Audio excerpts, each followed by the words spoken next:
We're getting Torres. The pass. Insurance. It's more fun. Senator Swing slides in the air towards the left. Fallen pressure is on slide. To a slide.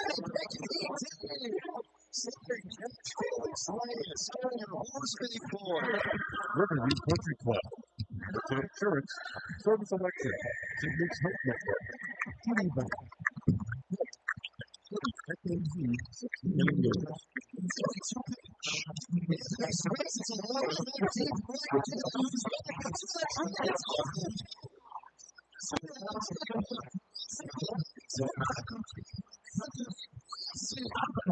Let's go live to the Cyan Sky broadcast booth with the voice of the IronPigs, Sam Jones. On a pretty good Sunday night here in Allentown, Pennsylvania, we're at Coca-Cola Park, where it is time for Lehigh Valley IronPigs baseball. Hi, everybody. Sam Jonick with you here for the series finale between the IronPigs and the RailRiders ahead of Memorial Day on Monday. We play a Sunday night game here between the Pigs and Scranton Wilkes-Barre, the Iron Rail, first edition of it this season. Pigs trying to take 4 out of 6, have won 3 of the first 5 with back-to-back one-run wins on Friday and Saturday night.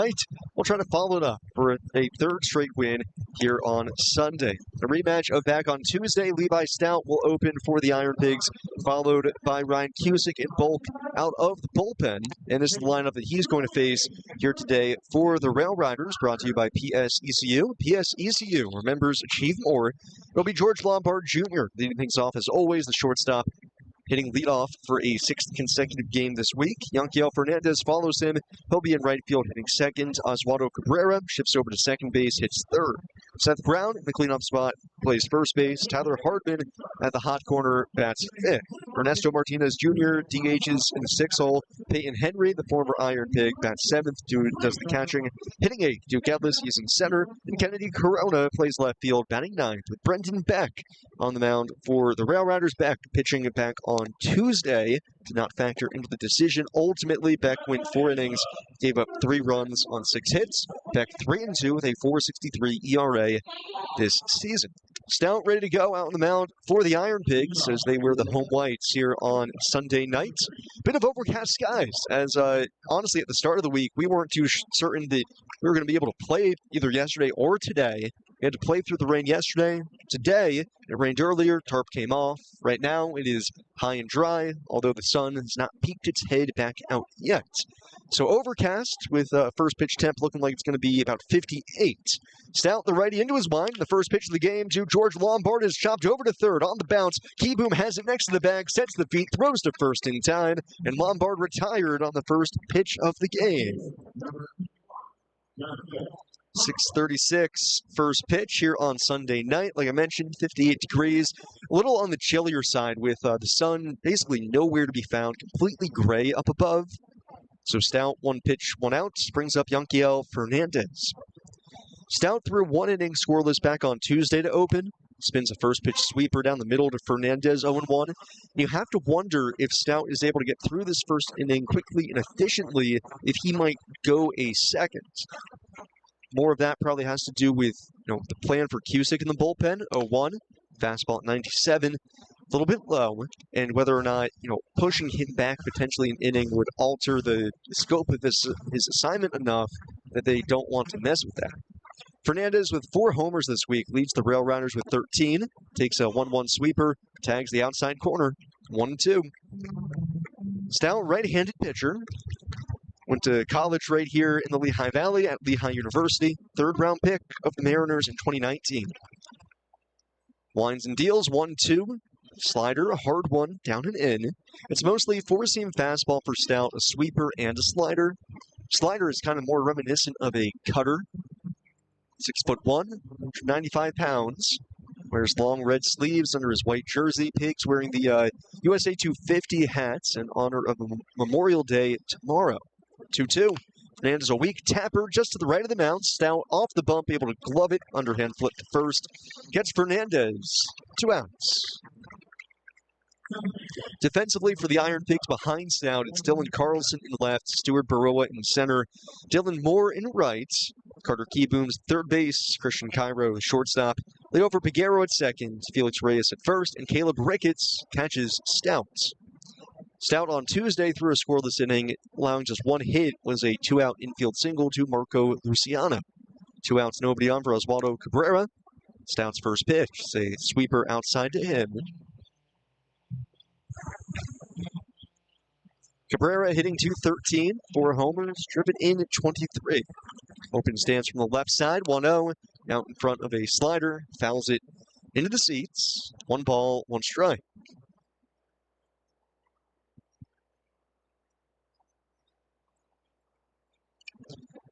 Good buzz in the crowd here for Sunday evening. Obviously, the weather yesterday affecting things a good deal, but even with the gray clouds, a lot of fans coming out here on Sunday night.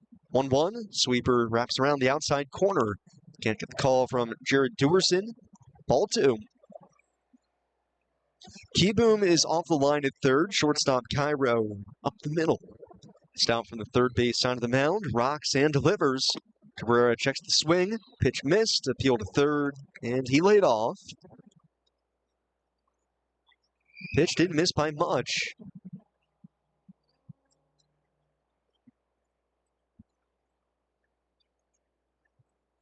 (3-1).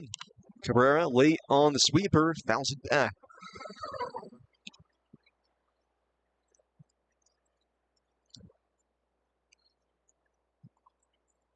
Three and 2 on Oswaldo Cabrera here at the top of the first. The Pigs looking for a 1-2-3 first. Stout stares in for a sign. Weathered glove on his left hand. Wines delivers. Cabrera gets under a breaking ball. Drives it in the air to center. Baroa completely freezes now a step or 2 in.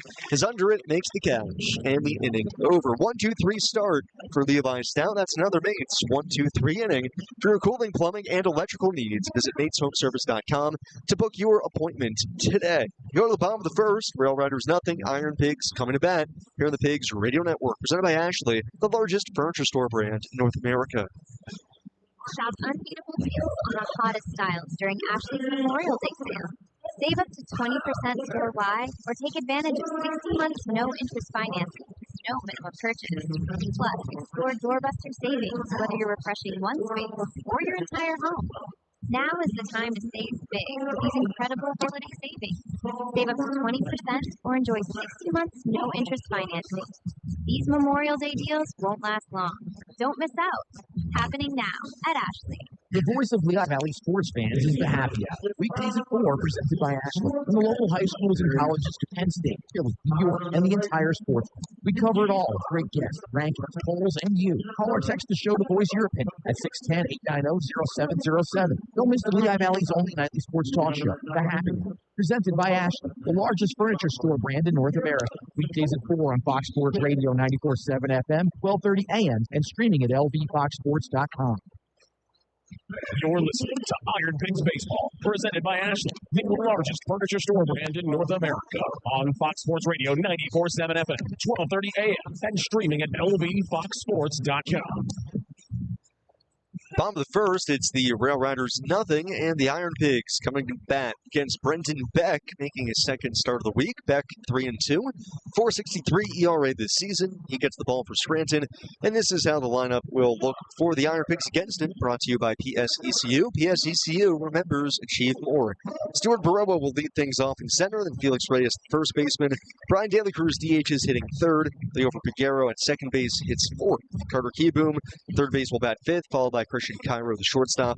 Dylan Carlson in left hits seventh. Dylan Moore in right field hits eighth. And batting ninth, Paul McIntosh, all against Brenton Beck, the righty on the hill for Scranton. Steps into his windup. First pitch to Stuart Baroa. Stewart swings, slaps in the air, deep left center field. Ellis, a good jump, though. Center fielder over into the alley. Puts it away. So both teams, first pitch that they see, are retired to begin the first inning. Lombard bouncing out to third. Baroa flying out to left center. So 1 out and nobody on for Felix Reyes. Beck, 1 pitch, 1 out. Beck went 4 innings back on Tuesday. No decision for him. Gave up 3 runs, 6 hits, 1 walk, 5 strikeouts. Reyes taking his time out before the at-bat begins here. Steps into the box. Beck with his red glove hiding his face, drops it now into the wind. First pitch slider, it's down and away to him. 1 ball, no strikes. And like we were talking about in the top of the inning, whether or not Cusick would come out for the second if Stout was efficient in the first. 1-0 pitch, fastball hums onto the inside corner, 92. 1 ball, 1 strike. Cusick is not yet throwing in the IronPigs bullpen, which tells me Stout will come back out for the second. 1-1 pitch. Curveball, down and away. Beck, right-handed pitcher, 6'2", 220 pounds for Scranton. 27 years old out of Stanford, 2-1. Reyes caught leaning on a slider, down and away. Swings and misses, 2-2. He's got a pretty expansive arsenal. 4-seamer, slider, curveball, splitter, sinker, sweeper, and cutter. But really, of those, it's going to be mainly 3 pitches. 2-2. Reyes pops the slider in the air down the right field line. Long run for Fernandez towards foul ground. He can't get there as it falls in front of the tarp. No harm, no foul. Just, actually, it is a foul. Foul ball. And Reyes stays alive here. Beck will mostly be using the 4-seamer, the slider, and the curveball. That constitutes about 85% of his usage. Back on Tuesday, he was 43% fastball, 37% slider, and 10% curveball. 2-2 on Felix Reyes. Right-handed hitter, 343 for the IronPigs. The pitch, Reyes, a laser out of play down the right field side. That's way back and into the seats. To 94 that time from Beck. Felix, 9 homers, driven in 23, has 3 homers this week. Beck from dead center on the rubber, delivers home. Slider starts on the corner, but misses outside. 3-2. Reyes and the guy on deck, Brian De La Cruz, each with 3 long balls this week. Payoff pitch. Check swing, slider away, appeal to first. He held up. Nice job by Reyes. Avoids chasing and draws the walk here with 1 out. Brian De La Cruz coming up next. Over at first base, that was Trevor Daniger making that call. Our umpires today brought to you by Gross McGinley, attorneys at law, focused on fair play. Gross McGinley has been providing trusted legal counsel to the greater Lehigh Valley for the past 50 years. You have Trevor Daniger over at first, Jared Dewerson behind the plate, and Raul Moreno over at third base. Reyes at first, back to the stretch for the first time. Fires home, De La Cruz late on a fastball, pops it up down the right field side, spirals back and into the seats. De La Cruz, 3 homers this week, now with 8 on the season, has 31 RBIs, hitting .232 on the season. Slightly open stance from the right side of the plate, holds the hands high, shifts the bat back and forth just a little. Strike 1 coming. De La Cruz lifts it in the air. Right field. Fernandez back a step or 2 now. Circles in towards the line. Still sprinting after it. Makes the basket catch. Oh, Yanquiel Fernandez nearly misjudged that, but he's able to get to the spot barely and make the catch. Sticking out the old peach basket. Barely got there in time. You almost see him talking to himself. I think what he was saying to himself was probably, oh no, oh no, oh no, with maybe a few expletives in there. 2 outs, brings up Leover Peguero with the runner at first. The flag in center is not waving all too much. It's kind of in towards left. First pitch breaking ball to Peguero. It's at the top of the zone on the inside corner, 0-1. But I think that even above the flag, the sky swirling a little bit. We can't see the clouds, but we are under cloud cover because of how gray it is. Probably affecting things a good bit. 1 strike on Peguero. 0-1 comes home. Slider down and away. Leover hitting .265. No homers. 23 driven home.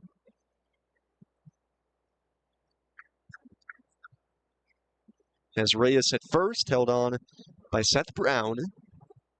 Rest of the infield is back. Outfield straight away with 2 outs. Beck's 1-1. Peguero swings and misses. Fastball up. 1-2. RailRiders down in order in the top of the first. Pigs a 1-out walk to Reyes. He's still at first now with 2 outs and 2 strikes on Leover Peguero. Beck sidles up to the set. A little crossfire action. Hands at the chest, delivers home. Called strike 3.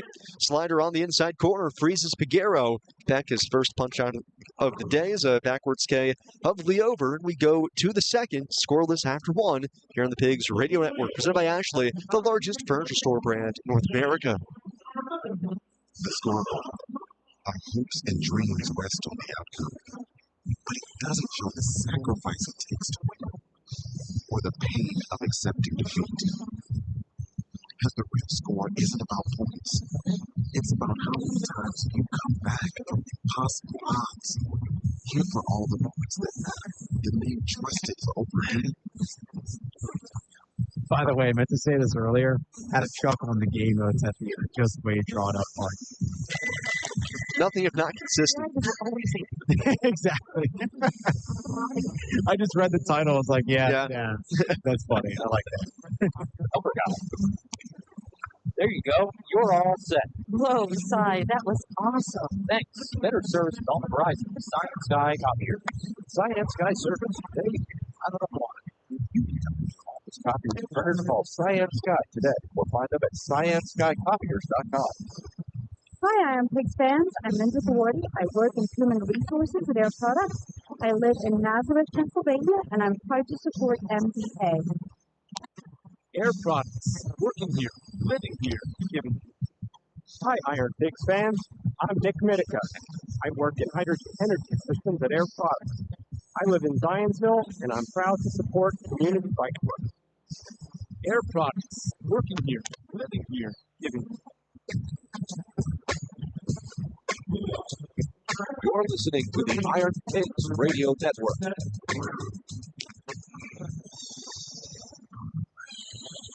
Top of the second, scoreless game after 1 here between the Iron Pigs and the RailRiders. Levi Stout, a 1-2-3 first. Didn't take him very many pitches, only 12 of them.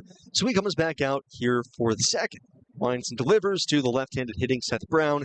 And the first pitch sweeper finds a home at the bottom of the zone. 0-1. Stout now, to begin his season, has not allowed a run in 11 innings. 0-1 pitch. Brown swings, drives in the air, center field, chasing Baroa back towards the left center alley in front of the track. He reaches up and makes the catch. Brown put a charge into it, but Baroa able to track it down. 2 pitches and the first out here of the second. I'm actually selling Stout short. It's 14 2/3 consecutive innings over what is now his 13th appearance. 11 2/3 scoreless, with Reading allowing only 1 unearned run. And now with the Iron Pigs, he has thrown 3 scoreless innings. Quite a big step in the right direction. First pitch home to Tyler Hardman.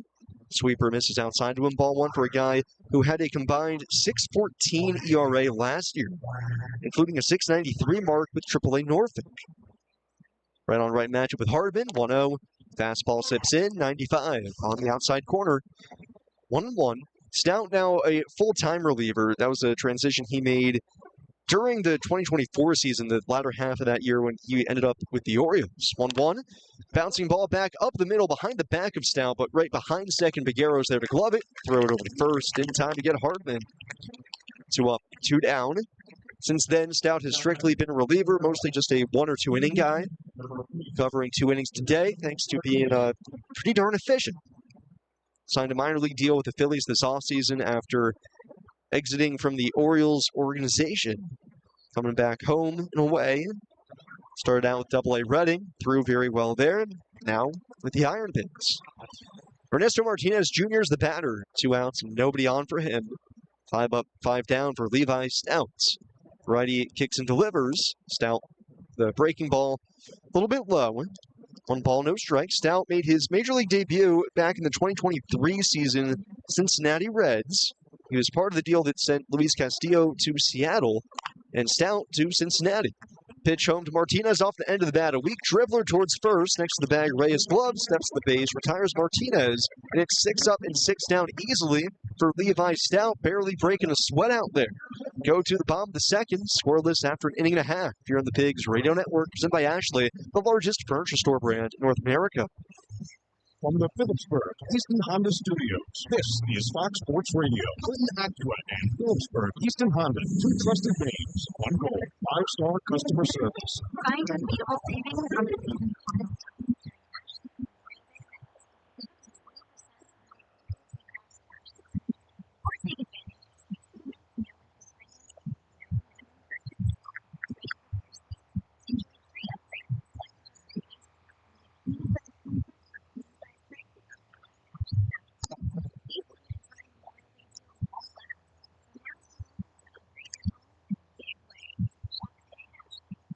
This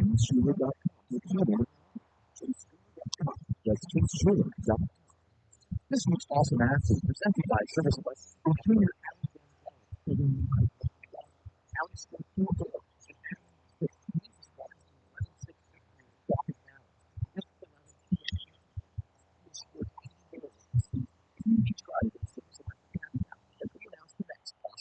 presented by Service Electric, the nation's first cable company. Provider, with 610 659 SEC.com. Listen to Fox Sports Radio at 94.7 FM, 12:30 AM in Easton, and on your HD radio at 99.9 HD2. You're listening to Iron Pigs Baseball, presented by Ashley, the largest furniture store brand in North America. On Fox Sports Radio 94.7 FM, 12:30 AM, and streaming at lvfoxsports.com. Bottom of the second, Iron Pigs and RailRiders scoreless after an inning and a half. Levi Stout 6 up and 6 down. That will be it for him, though, as Ryan Cusick is up out in the bullpen. So that means that Stout, 2 perfect innings today, has still not allowed a run this season. Really good stuff from the local kid from Lehigh. First pitch home to Carter Keyboom. Swings and misses. 0-1. Keyboom playing third base today for the Pigs. Against Brenton Beck. Allowed a 1-out walk in the first, and that was it. The righty into his line, strike 1 pitch. Keyboom swings through a slider. 0-2. So it's now up to 15 2/3 innings for Levi Stout this season without allowing an earned run between Reading and the Iron Pigs. 0-2 on Keyboom. Beck fires. Slider down and away. Keyboom lays off the bait. Right on right matchup. Keyboom hitting .297. He's got 2 homers, 12 driven in this season. Beck peering in over his glove, now drops it. Lines and fires, slider just below the knees. Henry was about to throw it around, but evidently, home plate umpire Jared Dewerson thought that pitch was low, and looking at StatCast, seemed to have called it right. Beck working quick, spins the 2-2. Fastball off the plate. Henry tries to drag it back into the zone. Dewerson not fooled. Full count.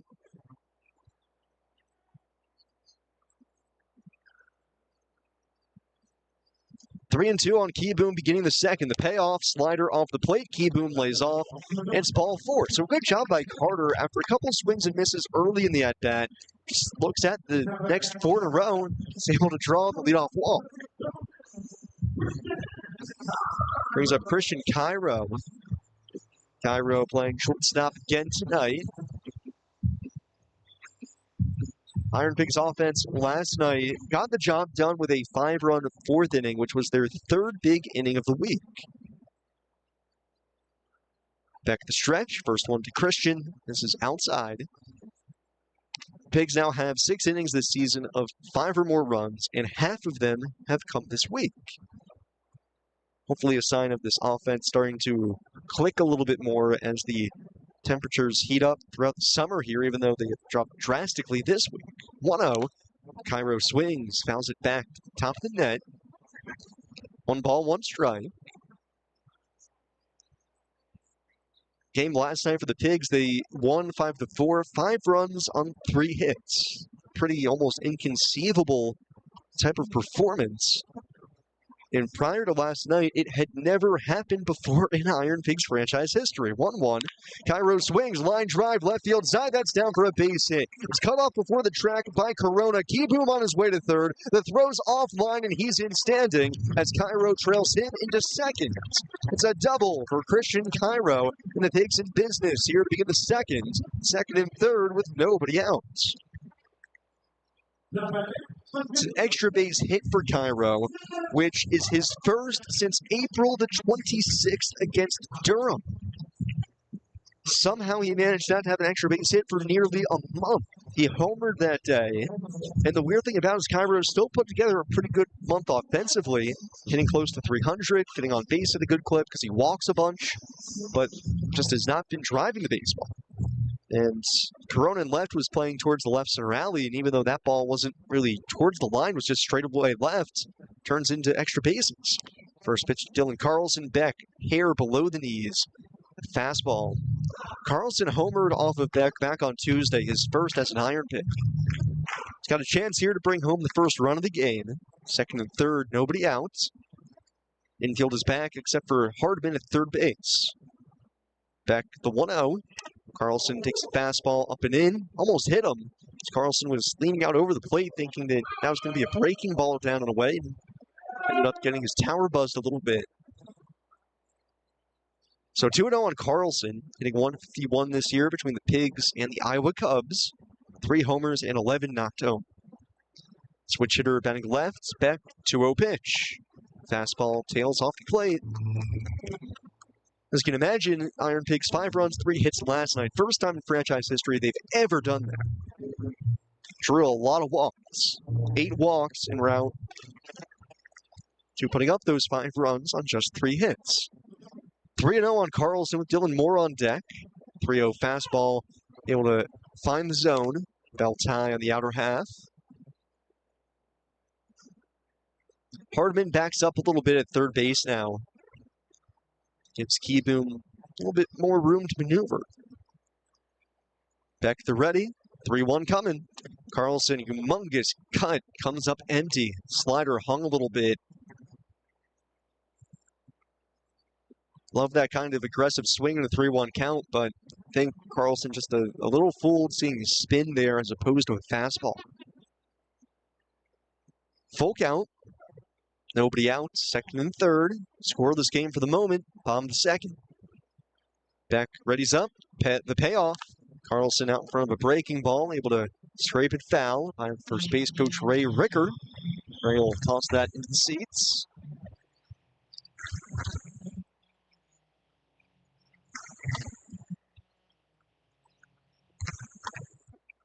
Still 3-2 on Carlson. White batting gloves gripping the black handle of his bat. Beck with a red glove comes set to the chest. 3-2 again. Carlson lifts it in the air. Foul down the third base side. Over the crowd and out towards American Parkway.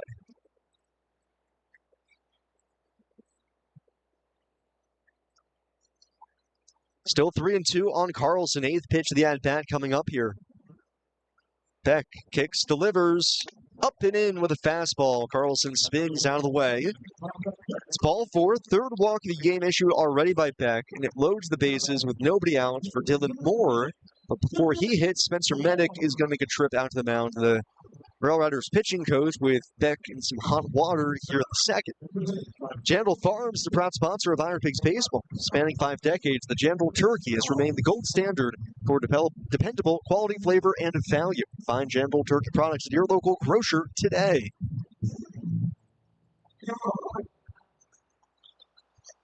So bases loaded, nobody out. Meeting on the mound adjourned by the home plate umpire Jared Dorson here. And Dylan Moore will come up to bat. A chance to do some damage for the Pigs early. Talked about it a lot. The big innings this week, 3 of them for the IronPigs. When you get big innings is you capitalize on opportunities. Bases loaded, nobody out. Got to get at least 1, if not 2 home here. Infield will play back for the RailRiders and then concede the run for a double play ball. Right on the right matchup with Moore. First pitch, he swings. Hard ground ball to third. It's booted by Hardman off to his left. He recovers, picks it up. Throw to first is late. Brown came off the bat. Came off too early, says Trevor Daniger. Everybody's safe. It's an E5 on Hardman, and the Pigs get the first run of the game here. Could have been a 5-4-3 double play. Hardman ends up knocking it down. His throw to first was late. Brown came off the back anyways. And it's 1-0 Pigs, with the bases still loaded here at the bottom of the second and nobody out.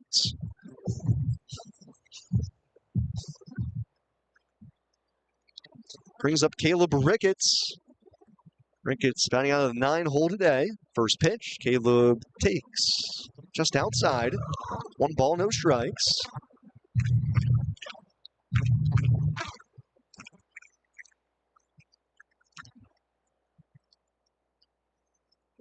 1-0 on Ricketts, hitting 190, 4 homers, driven in 22. The pitch, Caleb swings, gets under it. High pop-up on the infield. Just the left of the mound. Third baseman Hardman gathers under it. Infield fly rule is called. Ricketts is retired for the first out here of the inning. Just a little bit out in front of that breaking ball. That was a rare splitter from Beck. Ricketts gets underneath a bit, launches it sky high.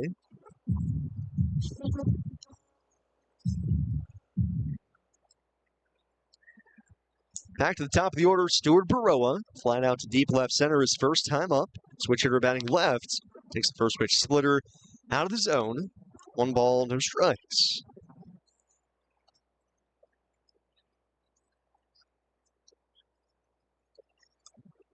One nothing Iron Pigs. Bomb the second. Bases juiced. 1 out. Beck 1-0 pitch. Baroa late lines it over Pigs dugout. Sends everybody scrambling. 1-1. Baroa hitting .257, 4 homers and 19 driven home. It's been a quiet week for him. Had a couple of 3 RBI games last week in Rochester, but not as easy footing this week. 1-1 pitch. Baroa takes, sinker, down the dirt. Ball 2. He's 4 for 20 this week. 1 RBI, 3 walks. RailRiders have really been able to get to him with 2 strikes with 9 punch-outs. Ahead in the count here, 2-1. Infield plays the lefty to pull, except for Hardman at third base. 2-1. Pitches down and in. It gets by Henry all the way to the backstop. Here comes Cairo from third. He scores on the wild pitch. Everybody else takes 90 feet. And it's 2-0 Iron Pigs in the last of the second. Miscues for the RailRiders, paying big dividends here for the Pigs. Second run of the inning. E5 scoring the first one. Cairo scoring here on a wild pitch. Carlson now at third base, Moore at second. 3-1 count on Baroa, and the infield will come in for the RailRiders. 3-1 coming. Baroa off the end of the bat, a weak squibber towards third, charging Hardman. He'll throw to first, get the out, but scoring from third is Carlson. It's an RBI ground down for Stuart Baroa. 3-0 Pigs in the last of the second. Right off the cup end of the bat, Baroa with a spinning top out to third base. And that is a great read by Dylan Carlson at third, seeing how weakly and strangely that ball was hit, and knowing that Hardman, after making an error earlier in the frame, probably would have been hard-pressed to get him at the plate. So it's an RBI for Baroa. Pigs take a 3-0 lead. Dylan Moore now at third base, and the batter is Felix Reyes. First one coming home from Beck. Reyes swings and misses. Slider, down and away, gone to chase.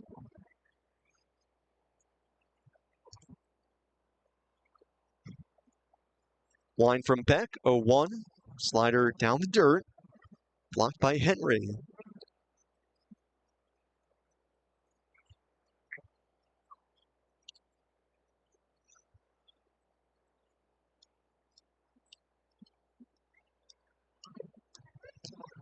Felix worked a walk his first time up. It was a bunch of sliders down and away from Beck. Late in the at-bat, he was able to lay off.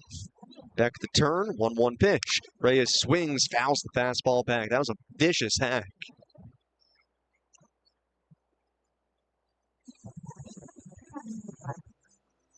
So Beck changing the eye level of the fastball up. He's been using the splitter more since the mound visit. You wonder if he'll go to it here.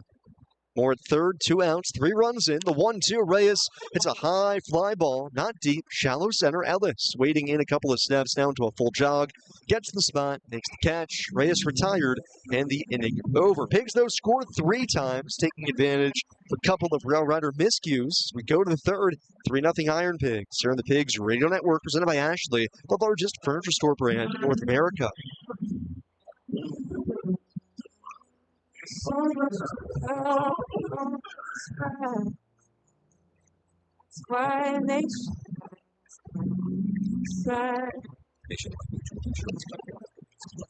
That to-do list you have needs one more thing.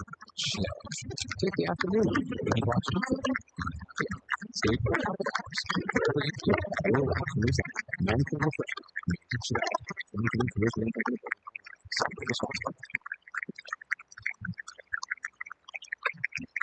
Score up being presented by Ashley. Makes the action today. Phillies fell short against the Guardians 3-1.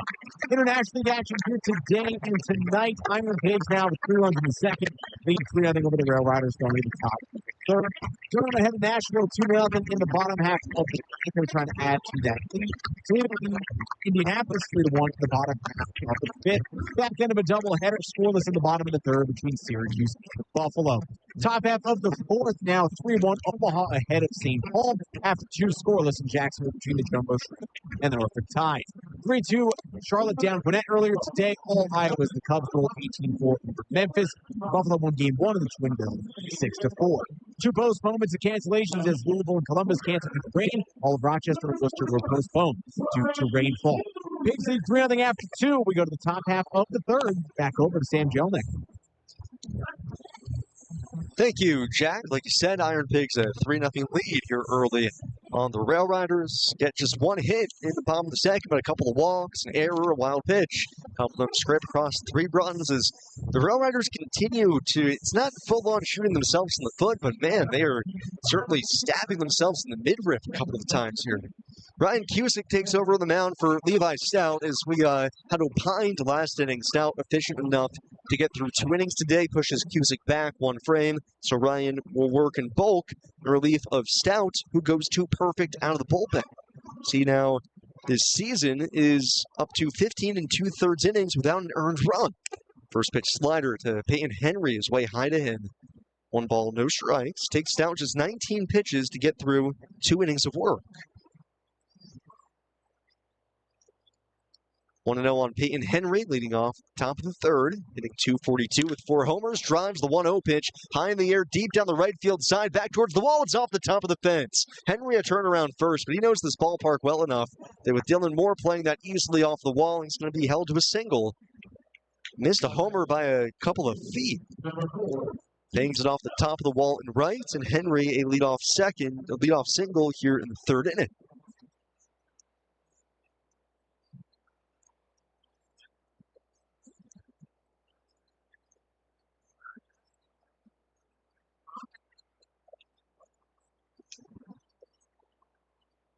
Runner at first, nobody out for Duke Ellis. Left-handed batter, Cusick the kick.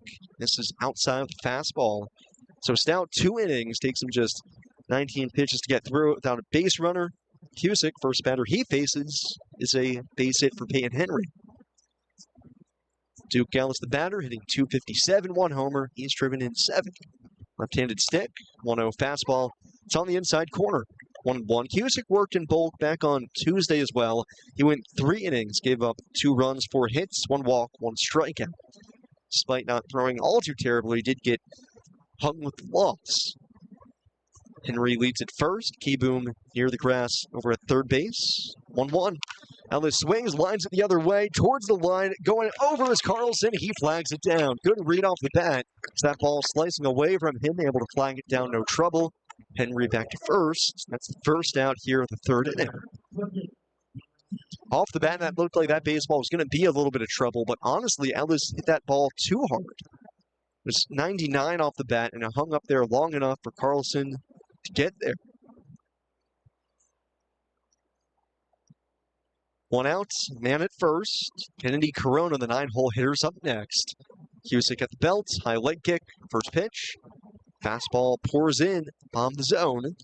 0-1 Ryan, who is 3rd loss of the season on Tuesday, now 0-3 with a 6.55 ERA. 33 innings, he struck out 35, 27 walks, and 27 hits. Tall righty, 6'6", 235 pounds, side of the belt, high leg kick, 0-1, sinker down the dirt. Corona hitting just 156 for the RailRiders. He's got 1 homer, driven in 5 runs. Top of the order's on deck. Cusick ball behind his back, leans in from the third base side of the rubber. Henry a leadoff single, still at first with 1 out. 3-0 Pigs, top of 3, the pitch. Slider spins off the plate. Ball 2.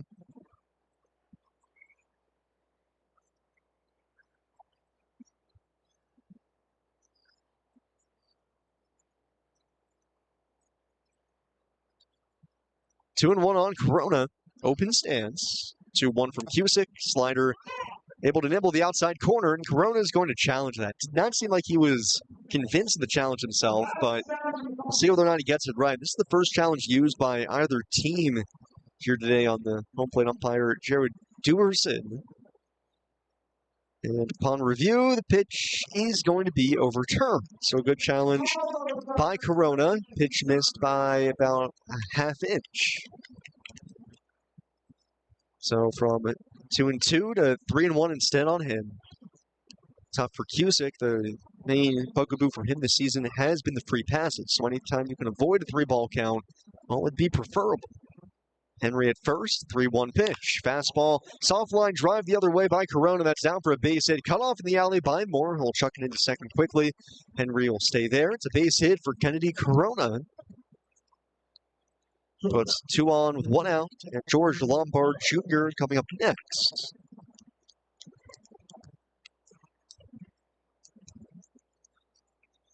Cusick, originally a first-round pick for the Atlanta Braves in 2021 out of Wake Forest, got dealt to Oakland as part of the Matt Olson deal. Cusick, along with Joey Estes, Shea Langoliers, and Christian Pache, going to Oakland in exchange for Matt Olson. First pitch to Lombard, checks his swing, fastball up, appeal to first. He held up. Cusick, since his time with the Athletics, was DFA'd last year a couple of times, getting claimed by a couple of different teams, Tigers, the White Sox, and then ultimately the Phillies. 1-0 on Lombard, 2 on, 1 out. Cusick delivers, fastball down and away. Infield back, double play depth. Lombard took the first pitch of the game and grounded out on 1 hop over to Keyboom at third base. Outfield shades in just a step the other way here.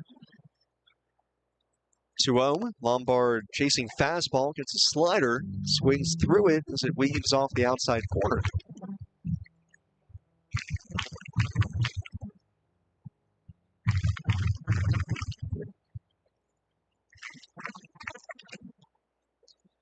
Two and one on George Lombard, hitting 190 with the RailRiders.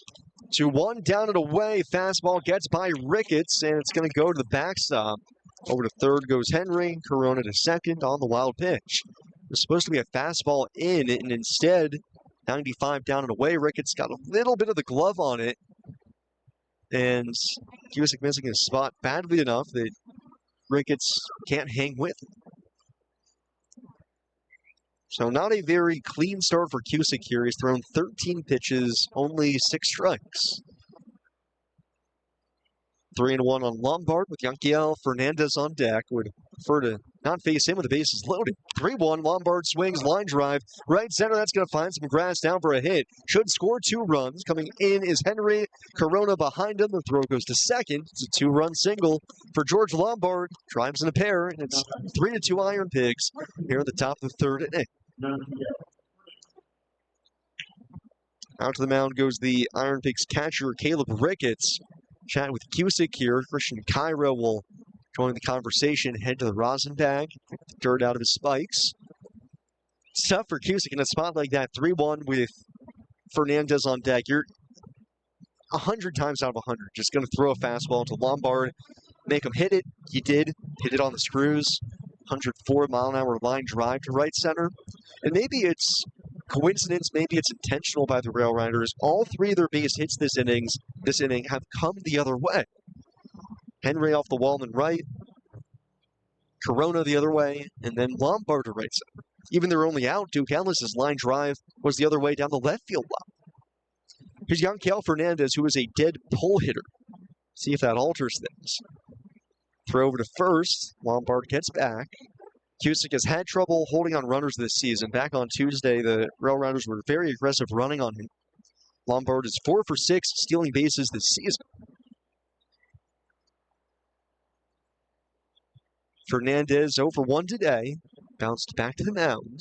Cusick, high leg kick. Lombard runs, and Fernandez a weak tapper up the first base side again. Reyes able to glove it in fair territory. He'll take it to the base. Fernandez will give up on it and just walk to the dugout.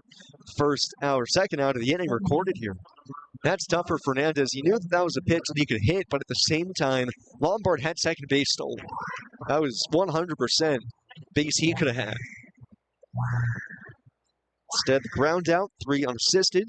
Lombard the tying run, now in scoring position.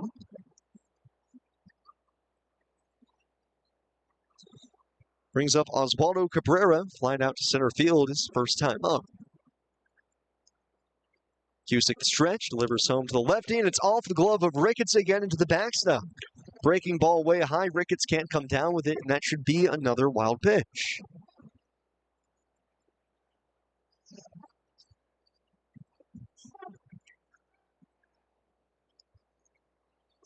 Cusick just missing his spot by enough there that Ricketts having to go up for that. That's a really hard pitch to try to snag because you see the spin of the slider and you think it might still drop down to you enough, but gravity couldn't take effect on it quick enough.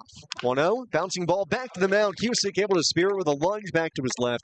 Will run it over to first, underhand flip to Reyes, retire Cabrera, and end the inning. But the RailRiders on 3 hits, able to plate a pair, get back in this one. We go bottom 3, 3-2 IronPigs here on the Pigs Radio Network, presented by Ashley, the largest furniture store brand in North America. Shop unbeatable deals on the hottest styles during Ashley's Memorial Day sale. Save up to 20% why or take advantage of 60 months no-interest financing with no minimum purchase. Plus, explore doorbuster savings whether you're refreshing one space or your entire home. Now is the time to save big. These incredible holiday savings. Save up to 20% or enjoy 60 months no-interest financing. These Memorial Day deals won't last long. Don't miss out. Happening now at Ashley. This is the Jason Smith Show with Mike Harmon. If we have any doubt I'm the best player in the game, doubts, they're gone now. This game that I have, whether it's it's like he looks absolutely unstoppable. And it's happened so fast. Skynet's become self-aware so incredibly fast. But that logo 3 is what changes everything. It's one thing to see him do this and see the ball down to him. And this was when he just does stuff like this. Like, I think that was the moment. So, it's just this great superstar that we have, where we had LeBron, now we got Lincoln, which is something different. You're listening to Jason Smith with Mike Harmon, weeknights at 10 p.m. Eastern, 7 p.m. Pacific on Fox Sports Radio. You're listening to IronPigs Baseball, presented by Ashley, the largest furniture store brand in North America. On Fox Sports Radio 94.7 FM, 12:30 a.m. and streaming at foxsports.com. Bottom of the third, back to a 1-run game here. It's the IronPigs 3 and the RailRiders 2. 2-run single for George Lombard in the top of the third inning, getting Scranton on the board. Brendan Beck back to work after what was probably a frustrating second inning for him. First pitch home to Brian De La Cruz. Slider splices the outside black. 0-1. Beck gave up just 1 hit in the second, but he walked a pair, an error, a wild pitch, RBI ground out, and just like that, 3 runs home for the IronPigs, who are, the past 2 days now, pitch home to De La Cruz, fastball down the middle. 0-2 have put on a clinic as far as a run-to-hit ratio. Getting more miles per gallon for hits than you would ever believe. 0-2. Swing and a miss. Breaking ball. Gets De La Cruz chasing. Second strikeout for Beck. 1 away here in the third. Is that a sign of a good offense, a bad offense? Is it a coincidence? Is it a mirage? I don't know. But it's kind of interesting to see that this is not the first time this has happened for the IronPigs. Earlier this season, they scored 9 runs on Syracuse on just 5 hits. So they make the most of every hit that they get. First pitch to the over, Figueroa from Beck. Just down and away to him. 1 ball, no strikes. Is it sustainable is probably the next question, and theoretically, no. Sometimes the universe works in funny ways. 1-0, slider down and away to the over. Ball to Figueroa, struck out looking his first time up. 3-2 IronPigs, bottom of the third, trying to take 4 of 6 from Scranton Wilkes-Barre this week. If the Pigs are able to do so, even if they just end up splitting the series, Figueroa looks at a breaking ball in the outside corner, 2-1. It will go down as a big missed opportunity for Scranton Wilkes-Barre this week, because at the top of the IL, there has been absolute bloodshed and just cannibalism of the first order. first pit, or the 2-1 is down away to Figueroa, 3-1. Memphis and Nashville have kind of been bloodied up a bit this week. Rochester has moved into a three-way tie with the two of them at 30-20 atop the IL first half. Just about 4 weeks left. 3-1. Down and in to Figueroa, and Beck walks his fourth of the game already. One out base runner, and Carter Keyboom strides the plate, who walked his first time. After those three at the top, Jacksonville, Louisville, Gwinnett all two back, Syracuse 3, and then Scranton at 4 back. If the RailRiders could flip any of the one-run games this week, well, they would be just 2 games back. Figueroa at first, back crossfire set. Fires home to Keyboom. Carter off the end of the bat, a slow roller to short. To his left, Lombard has it, flips to second one. Cabrera the turn to first. In time, that's a 6-4-3 double play, and the inning over for the Pigs here in the third. We go to the fourth, 3-2 Iron Pigs here on the Pigs Radio Network, presented by Ashley, the largest furniture store brand in North America. Hey campers, it's Jay from Toyota. This summer we're headed to Camp Toyota, and the fun starts now. We're kicking things off by picking up jumping campers. We're going off-road in a 4-runner. Next, we're heading to the hot springs at Rad Park. And fun, park your tundras to pull by the campfire because we're running for snowboats. We're gonna start there.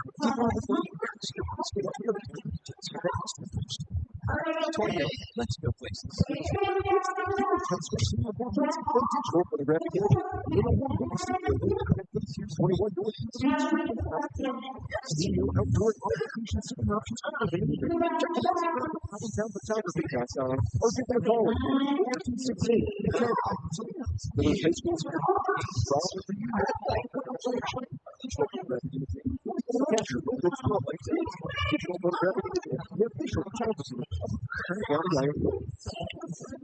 Hi, IronPigs fans. I'm Linda Ward. I work in human resources for products.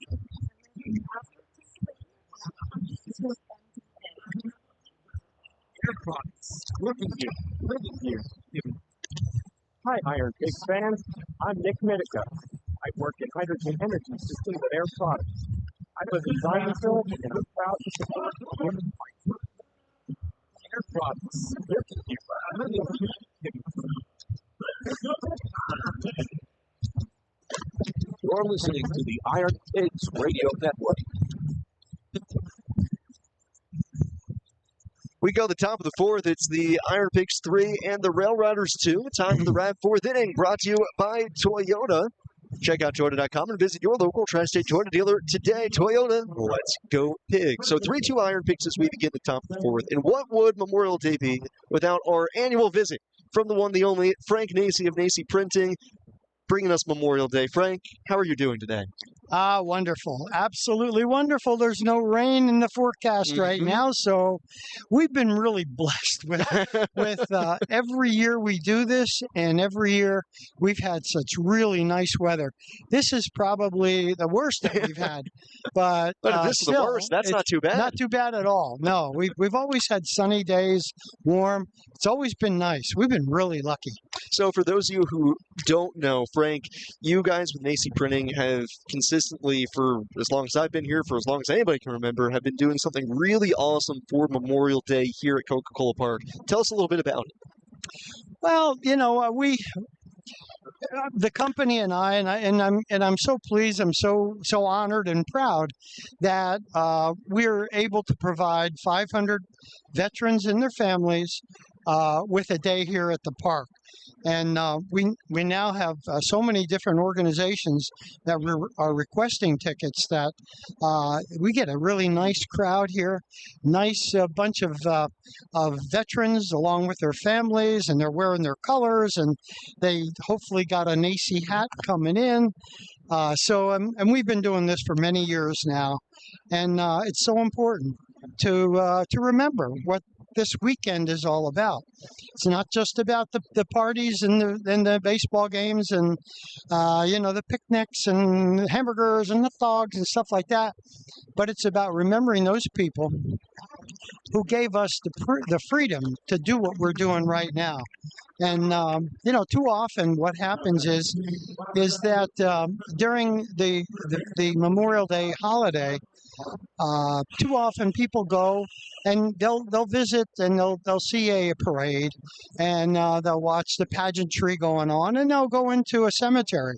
But what I think this year is that maybe people should remember when they go to that cemetery, take a look at the dates that are on the actual cemetery plots, and you're going to see the ages of a lot of those veterans who are 18, 19, 20 years old, who never really had the opportunity that our young people have today.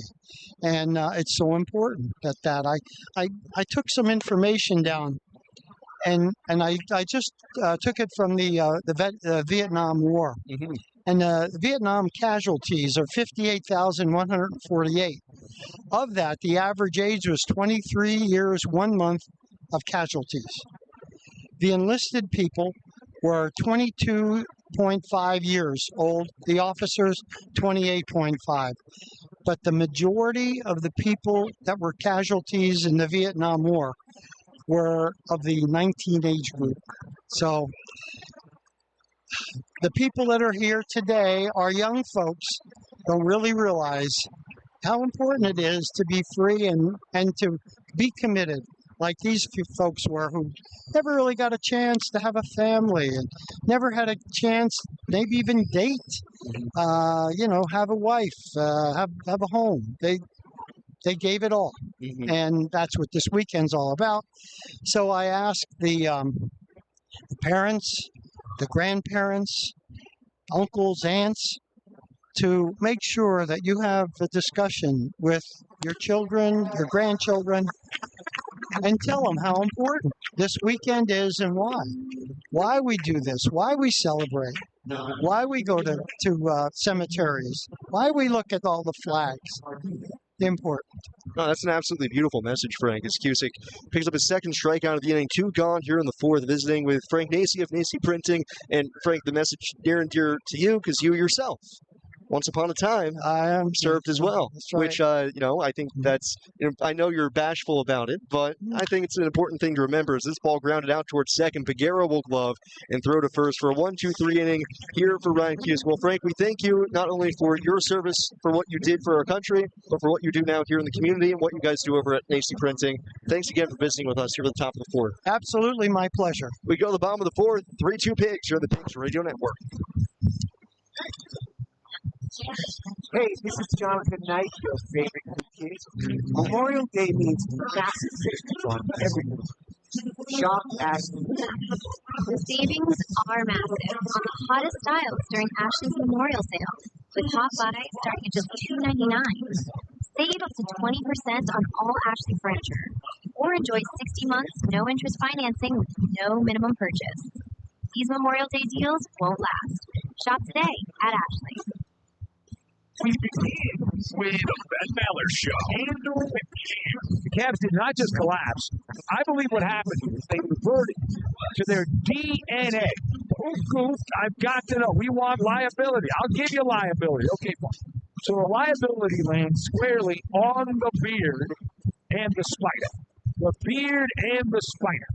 Those are the two that have the liability. Now, James Harden. I've witnessed it myself. I've ripped it for years, and he cursed the Clippers, came to the People's team, the Clippers, for a couple of seasons. And I was literally blown away, and I'm very rarely blown away. When Cleveland thought of all the players they could acquire before the trade deadline, this was the guy they needed to put him over the top. It just really was confusing to me. I don't know a lot. I just see the overnight show here. But I believe I truly know more than the Cleveland Cavaliers front office. Ben Maller, weeknights, 2 a.m. Eastern, 11 p.m. Pacific on Fox Sports Radio. You're listening to Iron Pigs Baseball, presented by Ashland, the largest furniture store brand in North America. On Fox Sports Radio 94.7 FM, 12:30 a.m. and streaming at lbfoxsports.com. We go to the bottom of the fourth. Iron Pigs with a 3-2 lead on Scranton Wilkes-Barre. The fourth inning drives along, brought to you by Toyota. Check out Toyota.com and visit your local Tri-State Toyota dealer today. Toyota, let's go Pigs. Christian Cairo leads it off here in the fourth, fresh off of his first extra base hit in a month. It's the first pitch home from Brenton Beck. Cairo grounds it well wide of the bag at first, gloved by Brown running away towards second, and his throw back to first is unable to be handled by Beck. Cairo safe at first on what will probably be an infield single. As Brown was playing off the line at first by about 35 feet to start with, ended up halfway between first and second by the time he gloved it, then had to spin around, throw flat-footed back to first. Cairo able to leg it out for his second hit of the day. Leadoff base runner here for the Pigs against Brenton Beck, who, man, he has had to deal with a lot of traffic today. That's just the second hit for the Pigs, but Beck has also walked 4 batters. There's been 1 error. Steps off here before the first pitch to Dylan Carlson, so he has constantly been in the thick of it. So at 54 pitches right now here at the bottom of the fourth. Cairo leaning at first. Beck instead of the chest. Dylan Carlson, the hitter. Switch hitter batting left. Swings the first pitch. Hard ground ball to second. On a hop, Cabrera has it. Flips to second. 1. Throw to first. And just like that, 2 pitches into the fourth. We have a base hit, then a double play. It wipes it right out. Tough break for Carlson, hitting that baseball right on the screws. 100 miles an hour off the bat. It's the second double play in as many innings for Brenton Beck. 2 outs and nobody on for Dylan Moore. Dylan reached on an error his first time up, bringing home a run. Beck the windup, pitch to the righty. Breaking ball right down the middle. 0-1, so this was an efficient inning that Beck certainly needed here. It gone any longer, considering the base hit to begin the frame. Could have been in some trouble of having to depart before 5 innings. 0-1, Moore swings away, fouls it off. 0-2.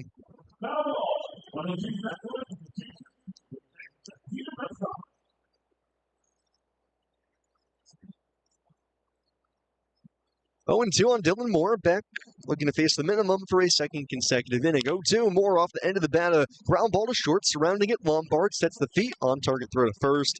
Gets Moore, and the inning over. Pigs and the minimum plate here in the fourth, despite the leadoff single. We're on to the fifth. 3-2 Iron Pigs. Here are the Pigs Radio Network, presented by Ashley, the largest furniture store brand in North America. Hey campers, it's Jan from Toyota. This summer, we're headed to Camp Toyota, and the fun starts now. We're kicking it off by picking up fun. Jump in, campers. We're going off in a fully run. Next, we're heading to the hot springs to grab and find rich purchase on your Tootsie Rolls around the campfire. It's rumors and marshmallows. And summer short there. For you, let's go pieces. The store. On hoops.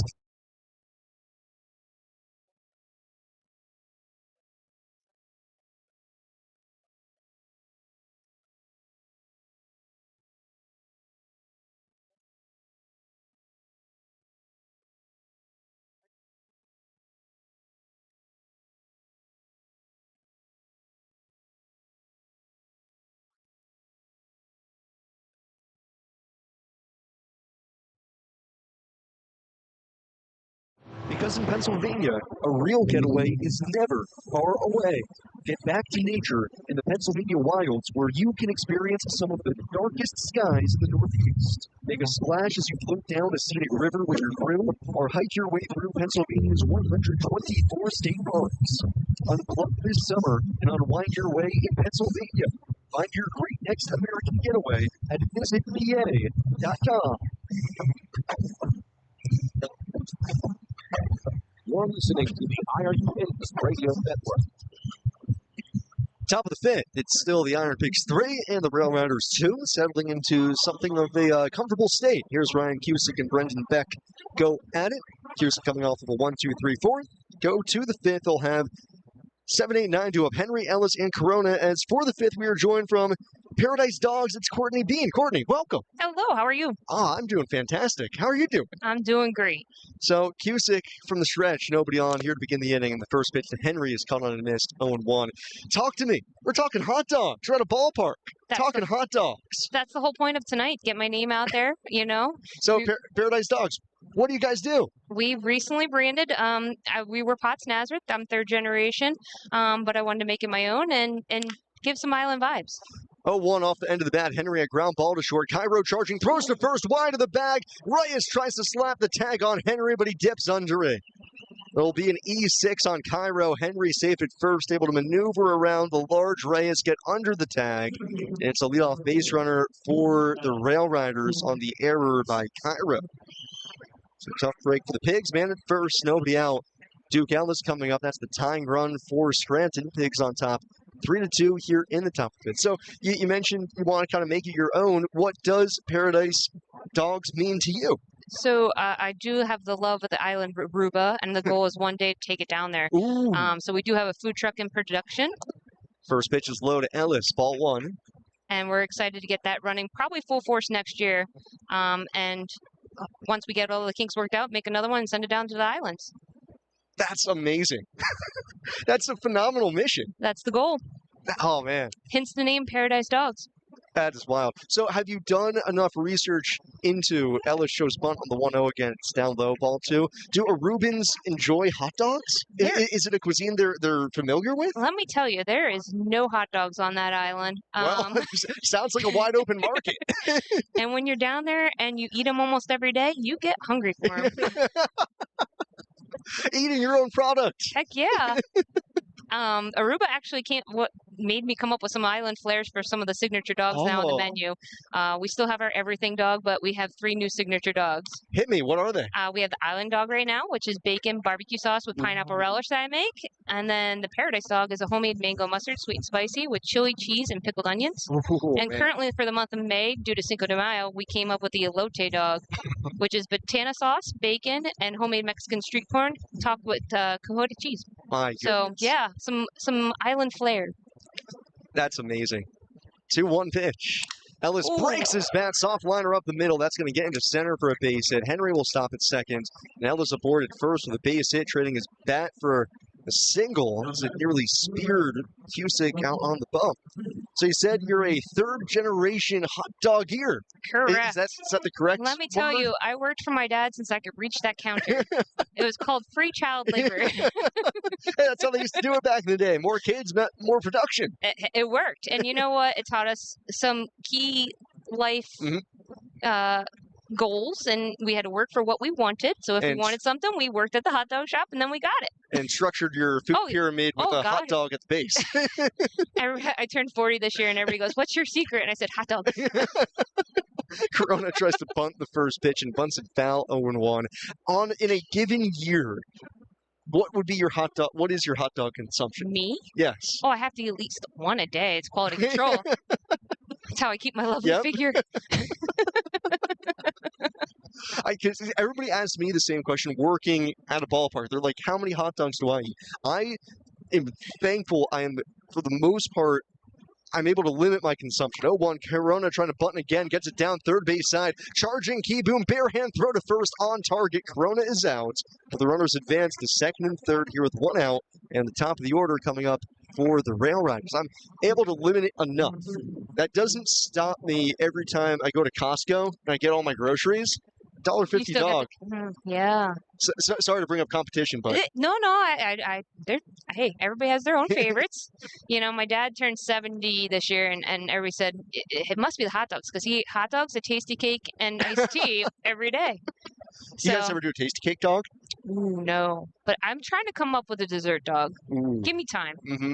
Infield comes in for the Pigs here. Second and third, 1 out. Batter's George Lombard, a 2-run single his first time up. He swings through a first pitch slider down and away, 0-1. So just to make sure that everybody knows, you guys are rebranded Paradise Dogs, located up in Nazareth. Want to give exact Details, location? Paradise Dogs, 307 South Broad Street in Nazareth. Same great dogs. We still have our everything dog, which is mustard, onion, and chili. Our signature chili sauce has not changed. It's still made with love.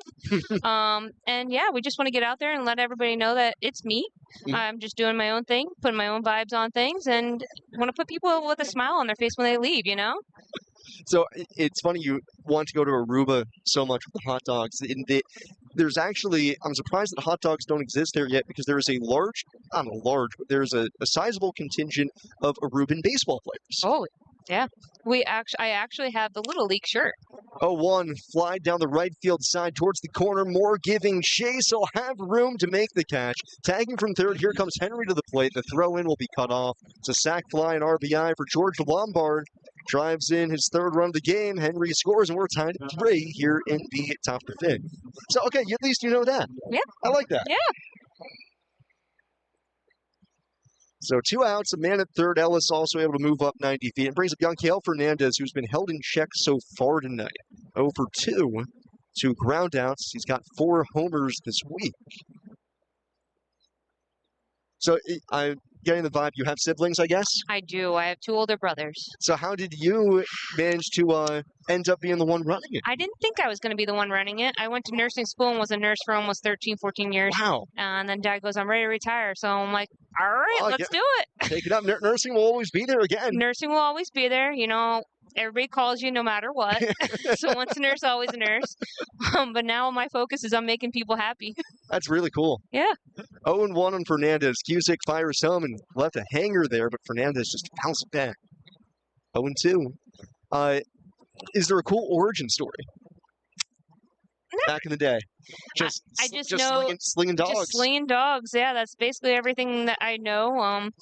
And just want to keep it going. You know, I want to just make my dad proud, keep the legend going, and have fun with it. I wanted to rebrand so it's more kid and community oriented. So I like to do community events. That's the reason for the food truck too. 0-2, pitch is swung on and missed. Fernandez down swinging as Cusick able to punch him out, and thankfully Strand Ellis at third would have been the go-ahead run, but the RailRiders do tie it with a run here in the frame. Well, Courtney, it was a pleasure talking hot dogs, as great, always. Yes. Courtney from Paradise Dogs, thanks for joining me for the top of the fifth. Thank you so much. Have a good one. We go bottom 5, tied at 3 here on the Pigs Radio Network. From the Honda Studios, this is Fox Sports Radio. Listen, Honda, 2 trusted names, 2 gold, 5-star customer service. We're celebrating 25 years of covering Lehigh Valley sports. Moments like John Dotson being the number 16 overall pick for the 2022 NFL Draft of the Washington Commanders. Covering the biggest moments in Lehigh Valley sports for 25 years. This is Fox Sports Radio, 94.7 FM and 12:30 a.m. in Easton. Scoreboard update presented by Ashley. In Major League action today, Phillies fall to the Kansas Guardians 3-1. Calling the International League, the RailRiders was a sacrifice fly for George Jr. Pigs RailRiders level at 3 halfway through. Toledo now leading Indianapolis 5-3 in the bottom half of the 7th, while Syracuse ahead of Buffalo 1-0 in the back end of a doubleheader. After 5, 4-1, Omaha leads St. Paul. Meanwhile, in the bottom half of the 4th, Jacksonville used a 4-run fourth for the grab a 4-run lead. Norfolk. Charlotte defeated Gwinnett 3-2 earlier today. Cubs losing by Memphis 18-4. Iowa put a hurting on them. 2-0 Durham flanks Nashville, while Buffalo won the front end of the doubleheader 6-4 over Syracuse. Louisville and Columbus were canceled due to rain, while Rochester and Worcester were postponed due to rainfall in the Worcester area. Pigs and RailRiders level at 3 apiece going to the bottom of the 5th. Here's Sam Jelnick. Thank you, Jack. Like you said, halfway through this game, IronPigs and RailRiders tied at 3, an unearned run to the RailRiders in the top of the 5th. This game has essentially been a mirror image of each other. IronPigs 3 runs at the bottom of the 2nd, RailRiders 2 in the 3rd, and then an unearned run in the 5th. Pigs got 1 unearned run in the 2nd themselves, so in all accounts, we are level here. Brendan Beck, despite that 3-run 2nd inning, has settled in since then. He's allowed 2 base runners, but faced the minimum since the end of the 2nd, thanks to a pair of double play balls. First pitch home to Caleb Ricketts. It's a fastball just underneath the kneecaps. 1 ball, no strikes. It's also put Beck's pitch count in a pretty manageable spot. It's at 59 pitches. here as he deals 1-0 to Ricketts, the 9-hole hitter. 1-0, fastball down and in. 2 balls, no strikes. Ricketts popped out to third base his first time up. IronPigs still just 2 hits off of Brendan Beck tonight. 2-0 on Ricketts. Pitch home. Caleb swings off the end of the bat, a fly ball out to center. Ellis Froze now coming in. Get to the spot and make the catch. Ricketts the first out, here the 5th. Back at the top of the order, and Stuart Baroa over 2 tonight with an RBI ground out his last time up.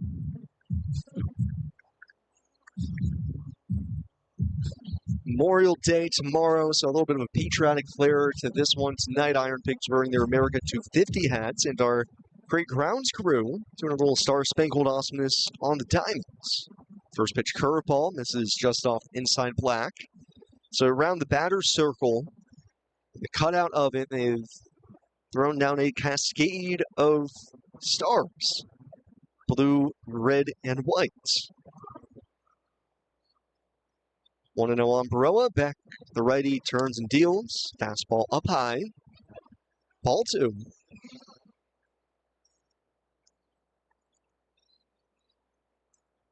Two 2-0 on Stuart Baroa. Hardman and on the grass at third base. Beck winds and offers. Baroa goes up the ladder and pops it up. Shallow left, shortstop Lombard out, calling everybody off, and he'll make the catch. 2 outs. Tough for Baroa there. That's a fastball right at the very top of the zone at the letters. Don't have a problem with him being aggressive with the fastball, but being a touch late on a pitch up is going to put you into a pretty tight bind almost every time.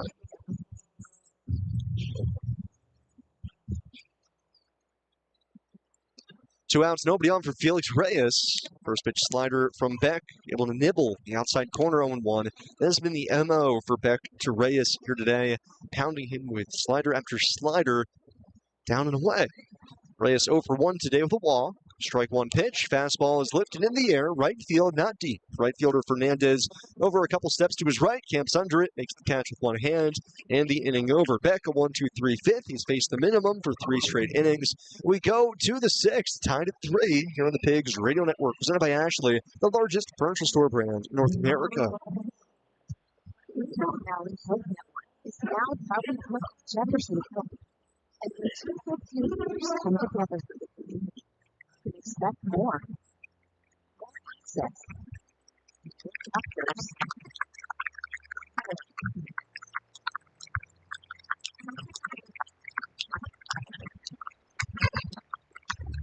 Jefferson Health and Lehigh Valley Health Network. Club is set out in the scenic Delaware River Court, just 2 miles north of Easton and Forks Township. River 18-hole championship golf course has established itself as an amateur with care college golf facilities. Riverview offers 5 sets of tees for golfers of all levels to enjoy this course, complete with bent grass landing areas and bluegrass fairways. It's consistent with great course conditions and beautiful panoramic views make Riverview a must-play course. Plus, Riverview Country Club has a pro shop that is well stocked with the latest golf equipment and apparel to keep you looking sharp and on top of your game. Riverview Country Club also boasts the Villa on the Green. Did you see the Brian Torres story for the Cardinals? No. Oh yeah. Been in the minors a long time. Indie ball. Yeah. Now in the bigs. Homered. Yeah. Yep. Pretty crazy. Yeah. Pretty wild story. 11 years in the minors. That's got to be pretty. .com. Come see what makes Riverview Country Club the premier facility in the area.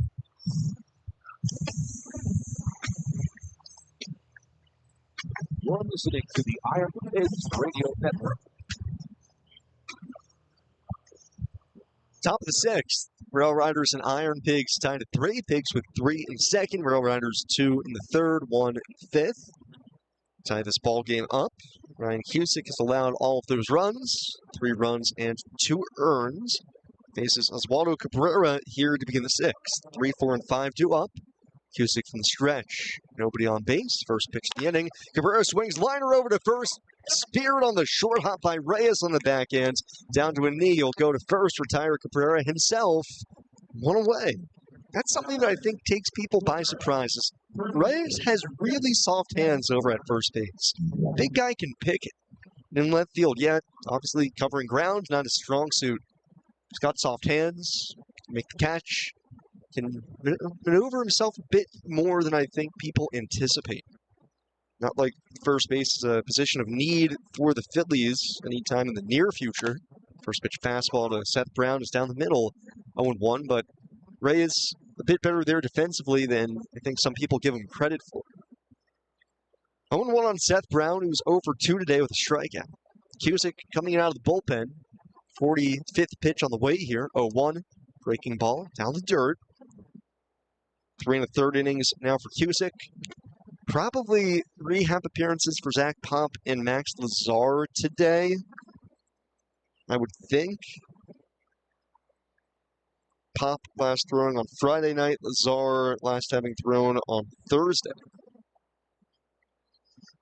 Cusick at the belt. Infield plays Brown to pull. The lefty in the 1-1. He flies it down the left field side, slicing back towards the FCU picnic patio. That is in the seats. 1-2.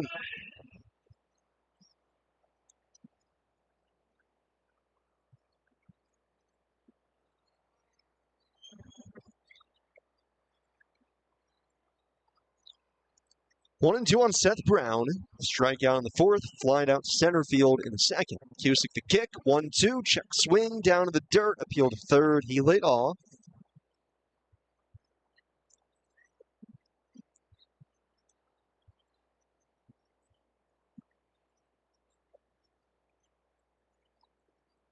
Two balls, 2 strikes. Infield plays Brown to pull, keep him way off the line at third base. Cusick at the belt, 2-2. Breaking ball down the dirt. Full count. Cusick, a big guy out on the mounds, listed now at 6'6", 235 pounds. Once upon a time when he hit his growth spurt back in high school, he shot up like a bean sprout. It's, sitting 6'4", 6'5"-ish, but was still only like 160-ish pounds. And he made it his mission late in his high school career to just basically add as much weight as possible. 3-2, can't get the call. It's down and in. Ball 4. Brown walks. It's actually the first walk of the game issued by Cusick. A good sign for him. So Cusick, late in his high school career, realized that for as much as he could work on his mechanics and refine things there, it was always going to be, he's not going to throw harder until he literally just gets bigger. So he put himself on a pretty gargantuan project of adding as much weight as possible and just working out constantly. First pitch is outside to Tyler Hardman off the mitt of Ricketts, goes to the backstop, and up to second goes Seth Brown on the 3rd wild pitch by Cusick. Thought that one maybe had a chance to actually be a passed ball. Man, looking at it again, I think it would have been more of a passed ball than a wild pitch, but for the moment, they will go wild pitch. 1-0 on Tyler Hardman, 0 for 2 today with a strikeout. 1-0. Sliders up and away to him, ball 2. Anyways, in Cusick's quest to add as much weight as possible, he said he would just eat everything. As much calories as possible. PB&Js, protein shakes, smoothies, bananas, just protein powder and everything. 2-0 pitch. Hardman takes a fastball, belt high for a strike. 2-1. Came down to it for Cusick that it was just whatever ways to get calories, he would do it. And the most extreme measure he said he took to that end was that he would just rip straight olive oil. 2-1. Hardman chases up the ladder, fouls it back. 2-2. And we're not just talking, a teaspoon of olive oil. He said it was, a good serving, taking a couple of glugs of straight out of the olive oil jar, right out of the bottle. Down some of that, add the calories, and just trying to max out. 2-2 on Tyler Hardman, runner at second, 1 out the pitch. And Hardman swings and misses. Slider down. Cusick got him to chase. 4th punch out of the game for him. Thankfully, Cusick did add the weight, and he has been able to move on from having to indulge in raw olive oil. You always hear stories like that with NFL offensive linemen having to wake up in the middle of the night and eat more just to keep the weight on them. Runner at second, 2 outs for Ernesto Martinez. Over 2 today, a couple of ground outs. Slider is up high to him. Ball 1. You never really think about it in the context of baseball players that's becoming much more of a thing for high school pitchers. Being able to throw hard and put the pressure and necessary force on your frame requires to just have the mass in order to do it. So much of baseball can be whittled away and stripped down to, do you create enough force based on how much weight you have on your body? 1-0 to Martinez. Go ahead, run at second. Fastball nibbles the inside corner. Adam backing out of the box. Martinez is going to challenge that. He thinks that's in off the plate. Looking at StatCast, he might have a point here. RailRiders are 1 for 1 already challenging today, and they are now 2 for 2.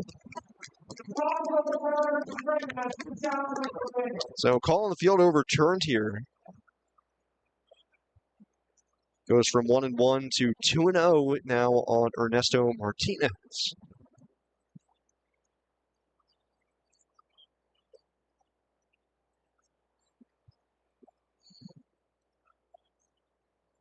Two-0 pitch. Cutter up high.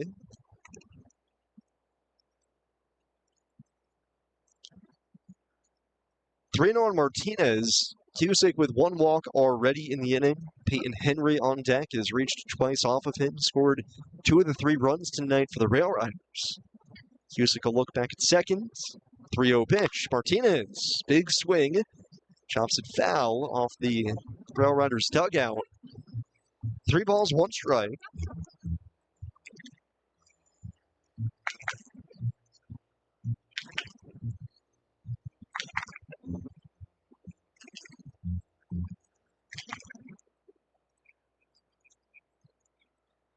Three and 1 on Ernesto Martinez. Tied at 3. Top of the 6th. Then Cusick steps off. Brown out at second. Walked. And a wild pitch put him to scoring position.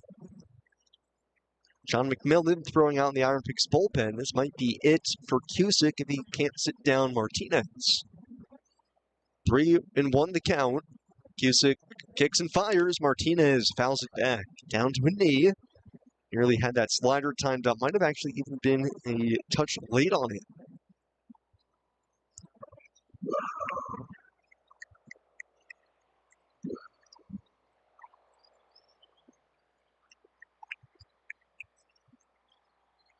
Three and 2 on Ernesto Martinez.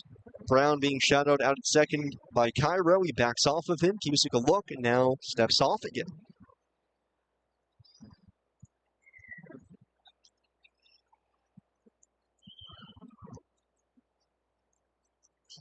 Three and 2 on Ernesto Martinez. Cusick slowing down the tempo of the game. Wants to get this pitch right. Ricketts sets up down and away. Go ahead run out at second. 2 outs. The 3-2. Breaking ball down and in. Bounced into the mitt of Ricketts. Martinez walks. Second walk issued by Cusick here in the inning. First and second. 2 outs. No movement from the Pigs dugout yet. This will be the 3rd time through the order now for Ryan Cusick. Henry has seen him twice. That's Peyton Henry, the RailRiders catcher, singling off the wall and right in the 3rd and reaching on an error his last time. Cusick will be allowed to face him. First and second, 2 outs. First pitch. Fastball yanked down and away.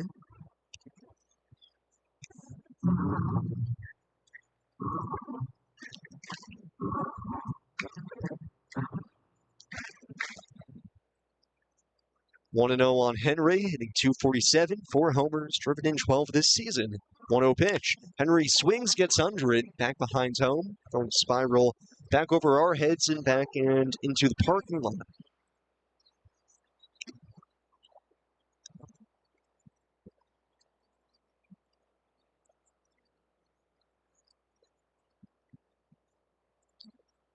One and 1 on Henry, the former Iron Pig. Had quite a few clutch moments for the Pigs last year. Cusick hoping that he can keep that to a minimum here today. 1-1 inside. Did it hit him? No. Henry got out of the way. I thought for certain that was going to scrape his elbow guard. pain, able to drop the arm quickly enough.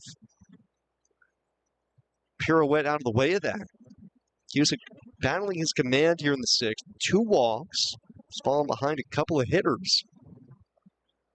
2-1 on Henry. 2 on, 2 out. Tied at 3. Top of the sixth.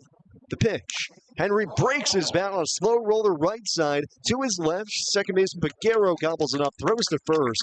You got a Henry as the barrel of the bat. Ends up at the feet of Carter Keyboom at third base.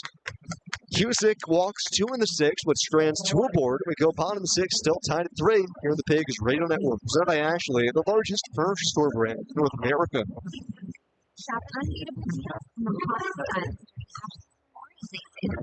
Save up to 20% live or take advantage of 60% no interest financing, no minimum purchase. Plus, refreshing one space or your entire home. Now is the time to save big. Incredible quality savings. Save up to 20%. 60% no interest financing. These will be savings for us. Right now. They say it's too cold to sleep. What juice? Because I know you guys want to go down and win some some sports team. I'm sure that it was like it's such a it's matchups, that's games, windows, Netflix windows, holiday windows, Monday Night Football, Thursday night. I start to wonder, is Sunday the most important day? I'm not surprised by it. Frankly, I think having a bunch of games all at the same time for someone just 16 games all at once kind of stinks. Sometimes I feel like less is more. I didn't feel like it didn't invoke any emotions. Like I looked at it, it's like, guys, the schedule release. Two pros of Arrington, Brady Quinn and a cup of Joe Miss Nuts. 6 a.m. Eastern, 3 a.m. Pacific on Fox Sports Radio. You're listening to IronPigs Baseball, presented by Ashley, the largest furniture store brand in North America. On Fox Sports Radio 94.7 FM, 12:30 a.m. and streaming at lbfoxsports.com. Bottom of the sixth, IronPigs and RailRiders still tied at 3. Ryan Cusick able to dance around a couple of walks in the top of the sixth. Looks like that's going to be it for him, as John McMillan had been throwing in the Pigs bullpen. But it's now going to be Max Lazar, as we had been theorizing, probably due for a rehab appearance here today. Looks like he's going to come on when we go to the 7th. Will it be with a lead? Let's find out. Brendan Beck back to work for the RailRiders. 6th inning of the game for him. First pitch home to Brian De La Cruz, and he's able to slice the outside corner. Fastball 0-1. Beck at only 67 pitches. At one point, he was at about 50 at the start of the 4th. Since then, he has been cruising. 0-1. Fastball down and away. Can't get the call on De La Cruz. Brian is 0 for 2 today, flying out to right. The first struck out, swinging back in third. Pigs 3 runs, 2 hits, 1 error. 3 runs, 4 hits, 1 error for the RailRiders. Back to righty, turns the line down the hill, 1-1. Curveball slips out of his hand, way high.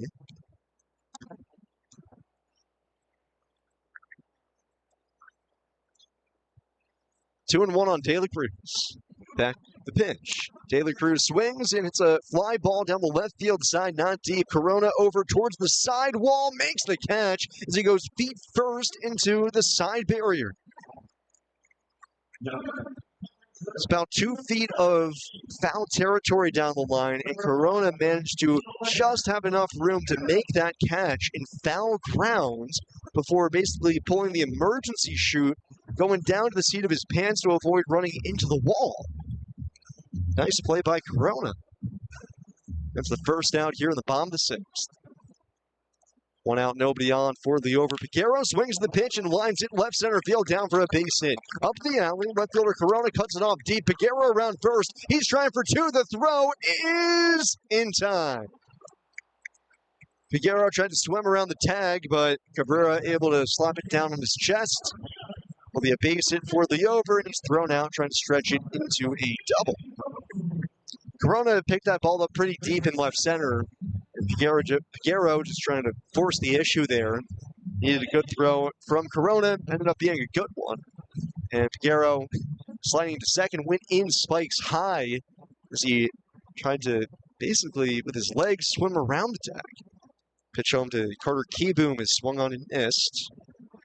0-1. Just the third hit of the day for the Pigs, and they get nothing out of it.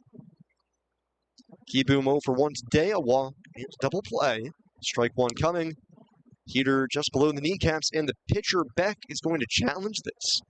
RailRiders are 2 for 2 on challenges today. And they've had one pitcher challenge already this week and lose. That was Rodriguez last night. And Beck here today will lose his challenge.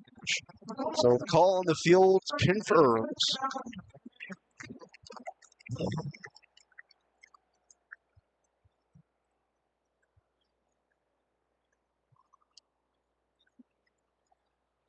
So 1-1 on Carter Keyboom. Bottom 6, 2 outs, bases empty. Beck spins breaking ball outside. Ball 2.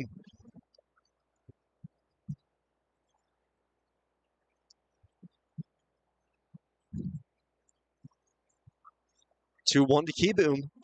Carter off the end of the bat, a weak tapper up the third base side, rolling along the chalk. It's a foul ball. Was spinning on the chalk, and Henry made sure the catcher to pick it up as soon as it went foul. So a foul ball. You can see it just hugging the chalk, and Henry making sure as soon as it went foul, not taking any chances that it might hit something and kick it back into fair territory.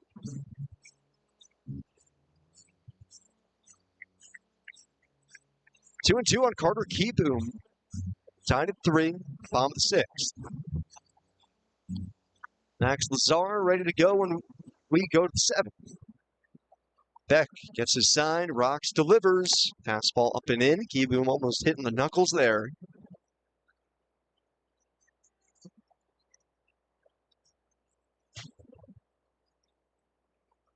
3-2 on Keyboom. 2 outs, bottom 6. Payoff coming from Beck. Keyboom takes. Called strike 3. Fastball outside corner. Toss the bat to the side. Thinking that was ball 4, but he ends up not challenging it. He might have been worth a challenge. Takes, though, with only 1 left. Not water right. They had 2 left. Keyboom could have used it there, but he doesn't. And the inning over. We go to the 7th. Tied at 3. Here on the Pigs Radio Network. Presented by Ashley, the largest furniture store brand in North America. Lehigh Valley Health Network is now proudly part of Jefferson Health. And new typical interviews come together for the expect more. More locations, more clinical trials, more breakthrough treatments.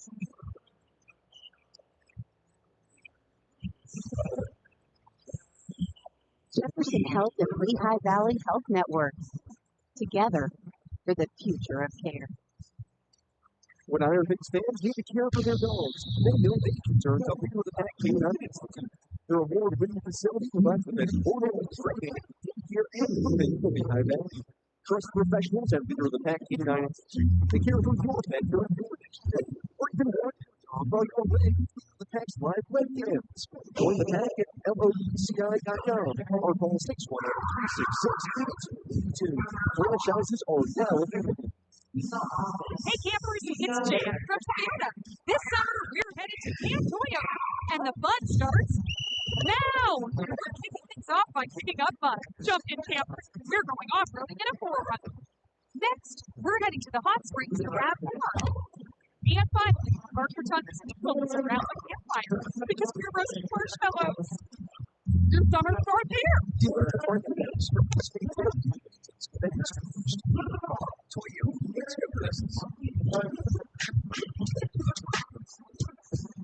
You're listening to the IronPigs Radio Network. Top of the 7th, IronPigs and RailRiders coming in for another close finish. They have played 3 consecutive one-run games. Scranton an 8-7 win on Thursday, Pigs 6-5 on Friday, and 5-4 on Saturday. Tied at 3 as we begin the top of the 7th. Max Lazar comes in out of the bullpen, replacing Ryan Cusick on this Bachman's Roofing, Solar, and Remodeling called the bullpen. Lazar, a Good Shepherd rehabilitation appearance here. Good Shepherd Rehab Network, the exclusive sponsor of Major League Rehab appearances here at Coca-Cola Park. Nationally recognized experts in physical rehab, Good Shepherd gets you or your loved one back in the game, back to work, and back to everyday life following injury, illness, or surgery. Lazar into his wind. First pitch to Duke Ellis. Swung on, fouled back. 0-1. For more info, visit homerunrehab.org. Expertise, innovation, compassion, Good Shepherd. Lazar's third appearance of the week. Scranton has been able to hit him hard. Although it was 4 unearned runs earlier, 0-1, heaters up and away, 1-1, still 4 runs nonetheless. It was 2/3 of an inning for Max on Thursday as he took the loss. 4 unearned runs, 4 hits, no walks, and 1 strikeout. 1-1. Knuckle curve down and in.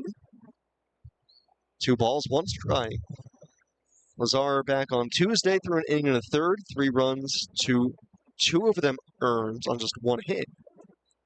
2-1 on Ellis, the left-handed hitter. Pitch home, cutter, swung on and missed. Down chasing up and out of the zone. 2-2.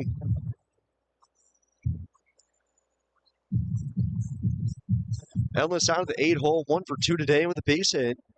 Lazar appearing in over his tan glove, kicks the leg up high, 2-2, and Ellis slaps it deep down the left field side, slicing off the side barrier. That'll be a foul ball.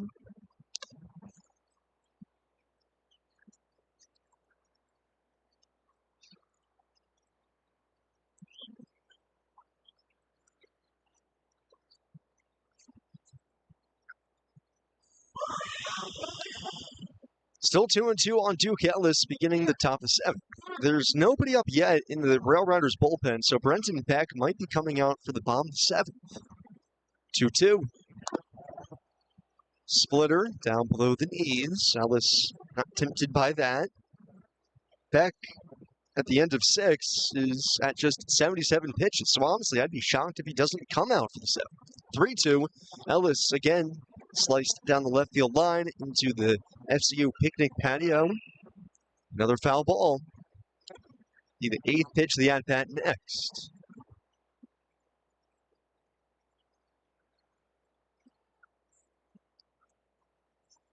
Still 3-2 on Ellis. Lazar the payoff, and Ellis a chopper up the first base side, backing up on it. Reyes has it, flips to Lazar covering. Beats Ellis to the bag. First out here to begin the 7th. Brings up Kennedy Corona. It's been the bottom of the order. It has really started the rallies today for the RailRiders. Peyton Henry has scored 2 of their 3 runs. Kennedy Corona has scored the other one. Between Henry, Ellis, and Corona, they've got 3 hits and 3 runs. That's 100% of their run output and 75% of their hits. Corona from the right side. First pitch from Lazar. Fastball down low to him.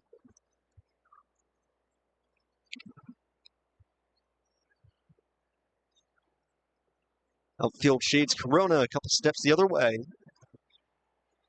Lazar kicks, delivers. Corona late, fouls it back. 1 ball, 1 strike. Lazar on the IL, coming back from a left oblique strain that has held it out for the entirety of this year. It's on the 15-day IL to begin, shifted to the 60-day IL. 1-1 pitch. Swing and a miss. Cutter. Blew it right by him. Corona pulling the trigger to swing when that ball was already in the mitt of Ricketts.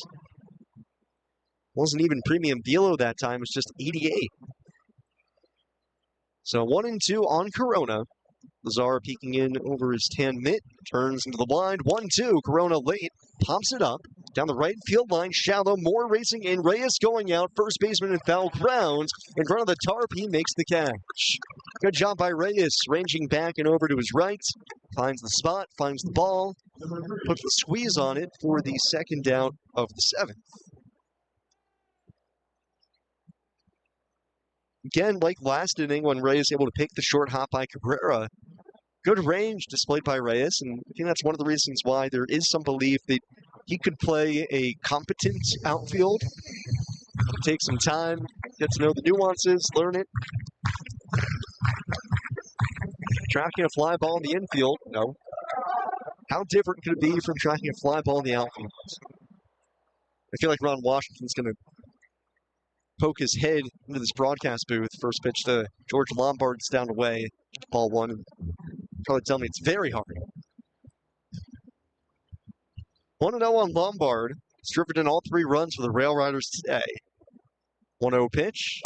Fastball blazes in, 94, the outside corner, 1-1.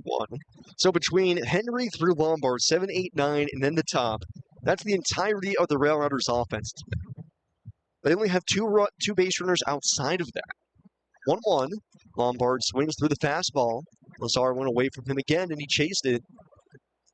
1-2. The only other base runners outside of those 4 was Brown and Martinez walking in the 6th. Lazar looking for a 1-2-3-7. Tied at 3. 2 outs. Nobody on. Lazar the rock. The 1-2. Swing and a miss. He struck him out. Curveball down and away. Gets Lombard fishing. It's a 1-2-3-7 for Max Lazar. We go to the bottom of the 7th. Tied at 3. Here on the Pigs Radio Network. Presented by Ashley, the largest furniture store brand in North America. Find unbeatable. Hey, Jack, they're doing God Bless America, so add a 60-second promo for me. Yep, you got it. Thank you. Beautifully crafted Ashley furniture, or take advantage of 60 months no interest financing with no minimum purchase. Ready for better sleep? Enjoy free upgrades on select adjustable bases and get king-size comfort for queen-size pricing on select Ashley mattresses. These limited-time Memorial Day deals won't last, so now's the moment to upgrade your home in a big way. Shop today at Ashley. Basically, get out of the way. The Dan Patrick Show. Dan Patrick. How does NBC Football Night in America cover that? You do something chronologically about Super Bowl, everything that's happened. Hopefully nothing else happens if you're a Patriots fan or Mike Vrabel. I don't know if anybody is asking for a Super Bowl rematch. I certainly wasn't.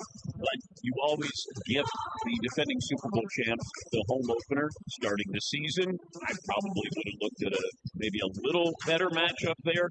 But you're going to get eyes on this game anyway because it's the first game of the regular season.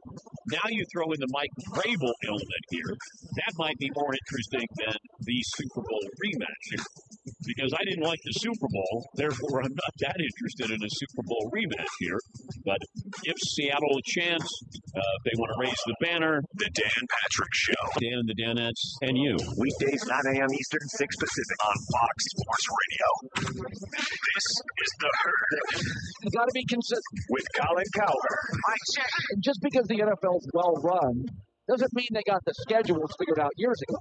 The Thanksgiving slate, my entire life, if there's been that one game you have to, you're not really a fan, you're more tryptophan. The NFL has really evolved on these holiday schedules, is that they don't just put games on. It is star quarterbacks, it is the biggest games, it's the best games. These are, Packers-Rams, that's the best game of the weekend. Oh, wait. Or is it Cowboys? It's best game of the weekend. I mean, the Black Friday game, that would be second or third best game of the weekend. So, and look at the international games. 9 of them now. Remember when the international game was Jacksonville and another team that was playing? Jacksonville. This is The Herd with Colin Cowher. Wow.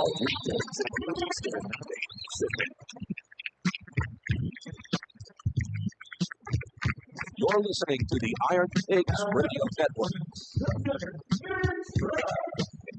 Hope you got a good stretch in. We go to the bottom of the 7th. It's tied at 3 here between the IronPigs and the RailRiders. Sam Jelinek with you here from the Cyan Sky broadcast booth. Beautiful rendition of God Bless America taking place in between during the 7th inning stretch. Brenton Beck is in fact back out there for the RailRiders. He will begin the bottom of the 7th. But Shelly Duncan will have some insurance ready to go out in the bullpen. Already getting a righty loose out there. It is Kervin Castro starting to loosen, so Beck will be on a pretty tight leash. He has Cairo, Carlson, and Moore due up. Both teams with 3 runs today, only 2 of them earned for each team. 3 all coming for the Pigs in the 2nd. RailRiders 2 in the 3rd, and then an unearned run in the 5th. Beck, 3 strikeouts over 6 innings of work, 3 hits, 4 walks. IronPigs getting 2 perfect innings from Levi Stout to open. Ryan Cusick, 4 innings, almost an identical line to Beck tonight. 3 runs, 2 earned, 4 hits, 2 walks, 4 strikeouts. Max Lazar, a 1.237. And now back to work for the RailRiders as the Pigs get, see who that is out of the bullpen. It is Grant Holman warming in the bullpen. Looks like he will have the 8th.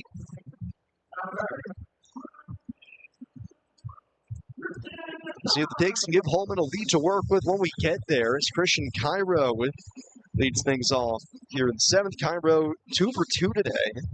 Singled back in the 4th, doubled and scored in the 2nd. It was his first extra base hit in a month.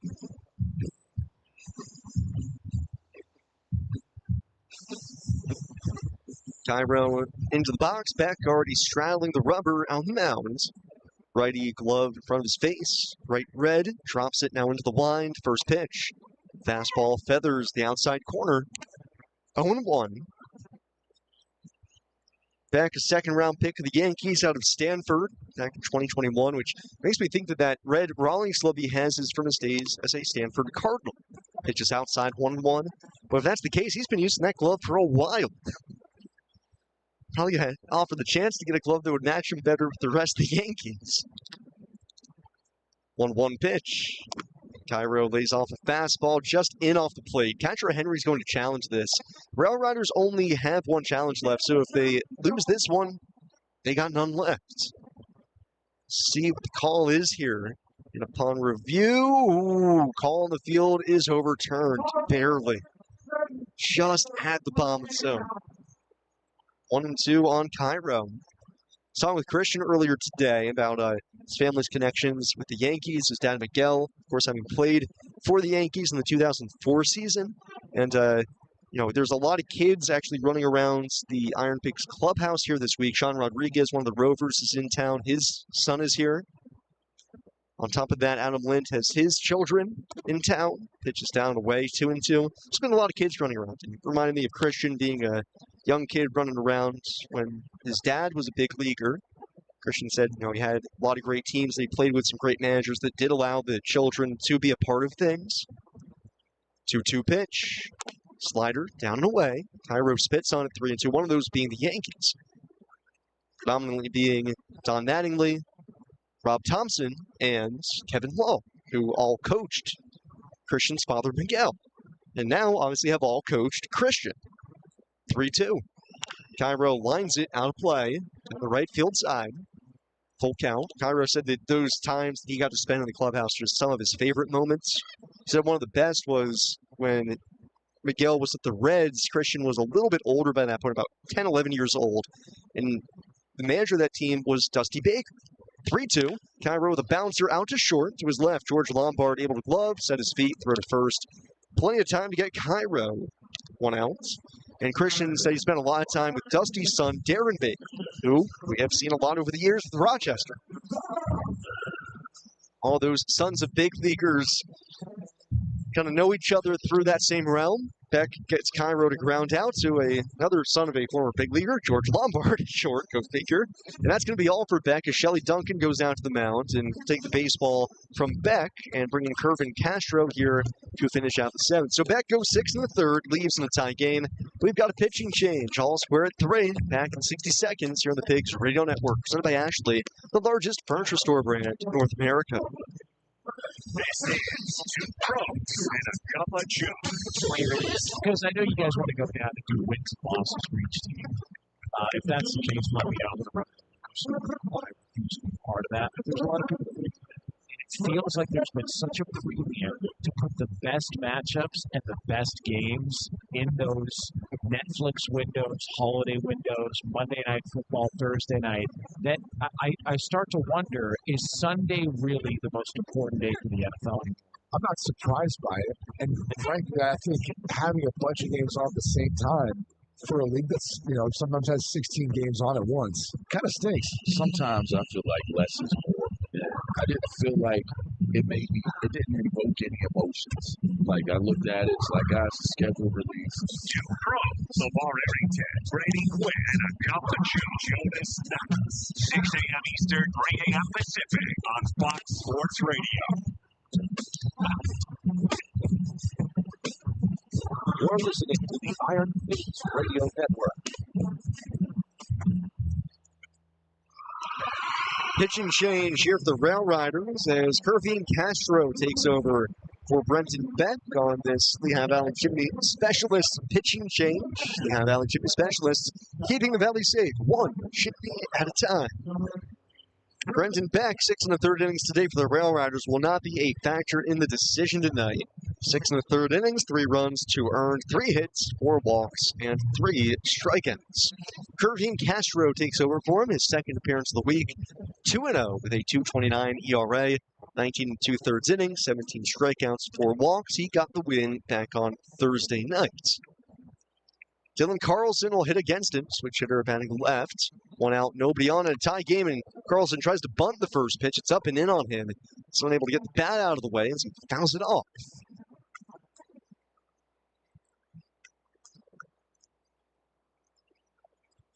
So 0-1, Castro 5'10", 230-pound righty out of Maracay, Venezuela. It's been a real ace in the hole for Shelly Duncan the past season plus out of the RailRiders bullpen. 0-1, Carlson bent back by a fastball up. 1 ball, 1 strike. It's a 4-seamer, 2-seamer, slider, changeup, and cutter for Castro. Carlson 0 for 1 today with a walk. Castro set of the belt, stretches, delivers. Carlson lifts it in the air, down the left field line, slicing towards the picnic patio. That reaches the seats. Foul ball, 1-2.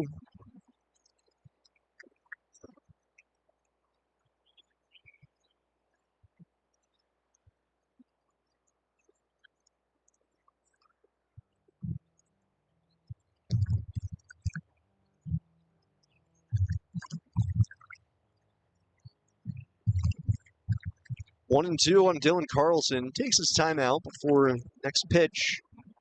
So we're trying to regroup. 1 out, nobody on. Bottom of the 7th, Pigs. Been held off the scoreboard since the 2nd. 1-2. Carlson swings off the hands, a short pop fly out to center. Ellis, couple steps in. Center fielder gathers under it. Makes the catch. 2 outs. It's been a weird 2 nights for the Pigs. 5 in the 4th last night, 3 in the 2nd here tonight. Outside of that, a whole bunch of zeros.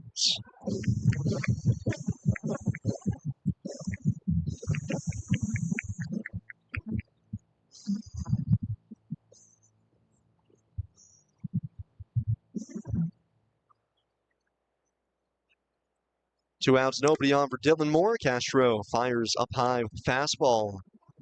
Ball 1, Grant Holtman ready to rock when we go to the 8th out of the bullpen for the IronPigs. Dylan Moore trying to keep the inning alive. 0 for 2. Reached on an error back in the 2nd that brought home a run. Castro misfires down and away with a cutter. Ball 2.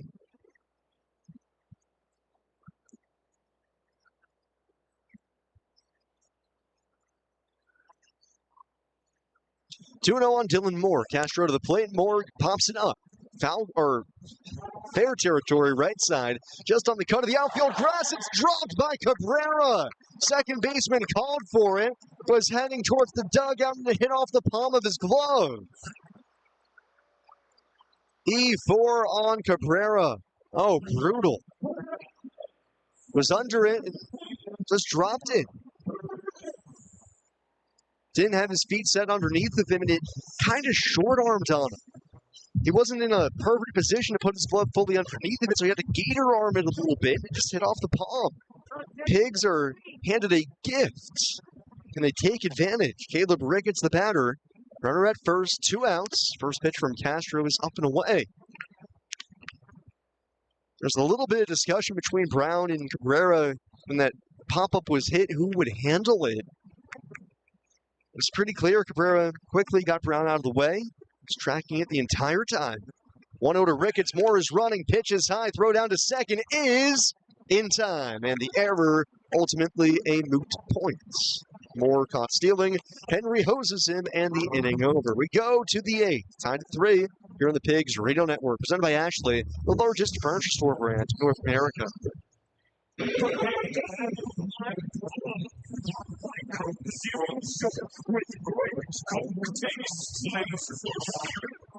Can we cut all that? That's not going to convince anyone. Coke Zero is now Coke Zero Sugar. Great Coke taste. Some people were excited to hear this. Some were skeptical. But none of this noise is going to convince you that Coke Zero Sugar has great Coke taste. Because the only thing that will make you believe that is trying it yourself. No, it's yourself. Ice cold Coke Zero Sugar. Try one today. Scoreboard update presented by Ashley. Major League Baseball action today. Phillies fall to the Guardians 3-1. International League play. It's tight one late here at Coca-Cola Park. Pigs and RailRiders still deadlocked at 3 after 7. Top half of the ninth, Omaha looking to take the Sears Valley against St. Paul. They're up 5-3. Top of the seventh, Jacksonville, the Jumbo Shrimp leading the Tides 5-1. At this point, all their games have gone final. Charlotte defeated Gwinnett 3-2. All Iowa's the Cubs cruised by Memphis with an 18-4 win. Durham shuts out Nashville 2-0. Toledo pulls away late wins 8-4. Minneapolis, 6-4 win for Buffalo in game one of the doubleheader over Syracuse. Mets with the back end 1-0 in shutout fashion. Louisville and Columbus were canceled today due to rain. Meanwhile, Rochester and Worcester were postponed due to rain in the Worcester area. It feels like a tight margin for error in this one. We're tied at 3 going to the top of the 8th. Back to Sam Gelman. Thank you, Jack. Like you said, tied at 3, top of the 8th. IronPigs getting a 2-out base runner in the bottom of the 7th on an error drop pop-up by Oswaldo Cabrera, but promptly have that runner thrown out quickly. Dylan Moore trying to steal, hosed by Peyton Henry. So Grant Holman will take over in a tie game, 3-all here on the top of the 8th. We have played 3 consecutive one-run games. It looks like we have a 4th in the offing.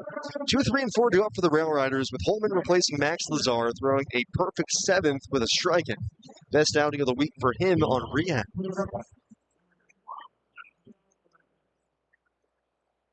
Holman got hit very hard earlier this week.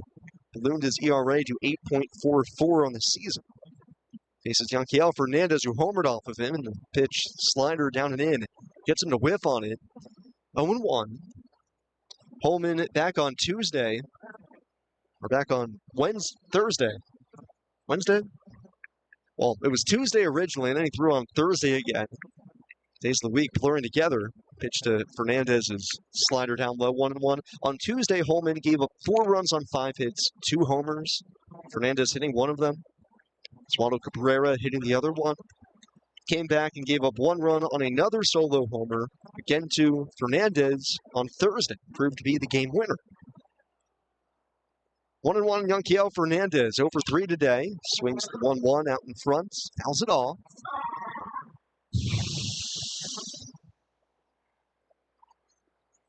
1-2.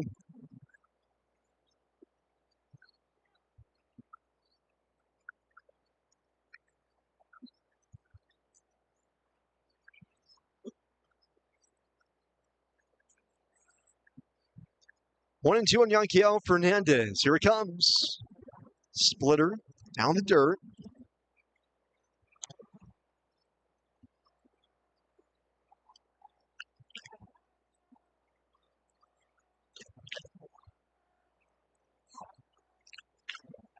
Two and 2 on Yanquiel Fernandez. Holman the stretch delivers, swing and a miss. Got him with a splitter. Holman, another punch out this week.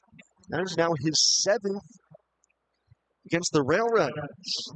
3 in each outing earlier this week. And that's one of the things that you're weighing with Holman this week is, yes, there's the bad giving up the homers, but man, the punch out, the splitter is nasty. Falls off the table, and that pitch is right. Tough to hit. 1 out, nobody on for Oswaldo Cabrera. 0-3 today, and just had that error in the last half of it. Swings the first pitch, fouls it off.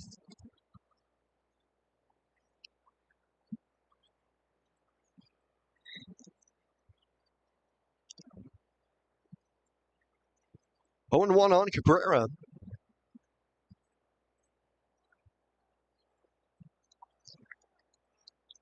Tied at 3, top of the 8th. Here's the pitch.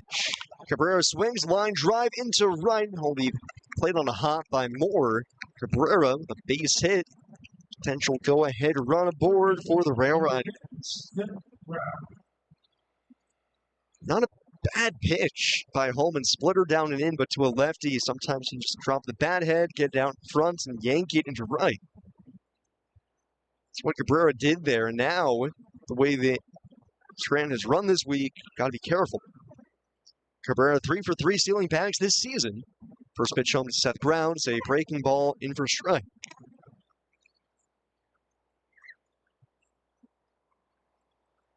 Brown 0 for 2 with a walk. Infield swings around to the right side for him. Cabrera, an aggressive lead off of first. Holman, 6'6", 250, righty, kicks and deals. Splitter down low.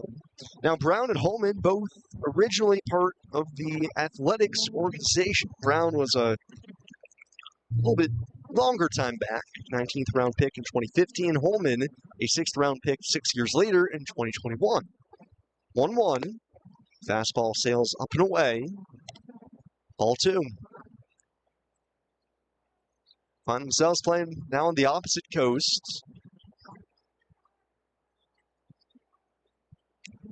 Cabrera leading off at first. Go-ahead run, tied at 3. Top of the 8th. Holman's 2-1 pitch. Brown fouls it off at the plate. 2-2.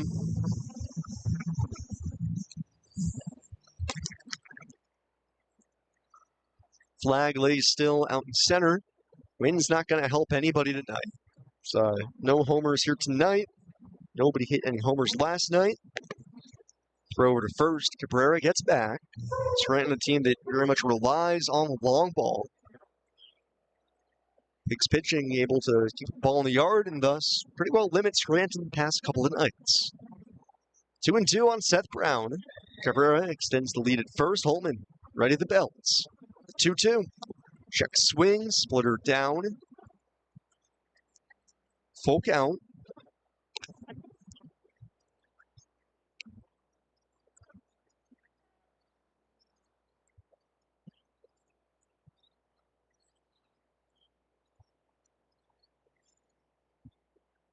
Three and 2 on Brown. Cabrera at first. See if he's running. He's taken off the pitch on Brown. A weak tapper.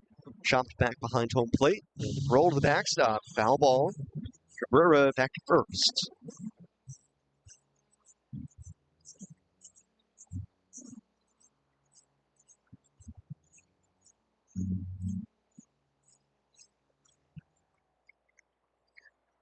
Three and 2 on Seth Brown. Tyler Hardman on deck. 3-all to score, top of the 8th. 3-2, runner goes. Brown takes a called strike 3. Throw to second on a hop is in and out of Cairo's glove. Would have had Cabrera by a step and a half, but Cairo unable to squeeze it. It's a stolen base for Cabrera on the punch out. So it's the 8th strikeout of the week for Grant Holman. That's a lot. Go-ahead run in scoring position, though, for the RailRiders on Cabrera's 4th stolen base of the year. Tyler Hardman 0 for 3, made his AAA debut last night. Flared double down the right field line for an RBI. Right-on-right matchup, Cabrera edges away from second. First pitch, fastball is up and in. Chases Hardman back a little.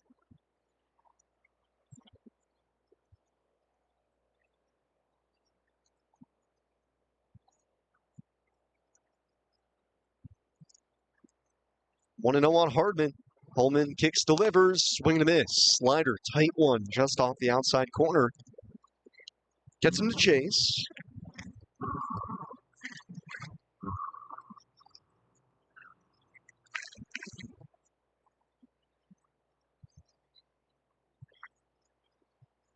One.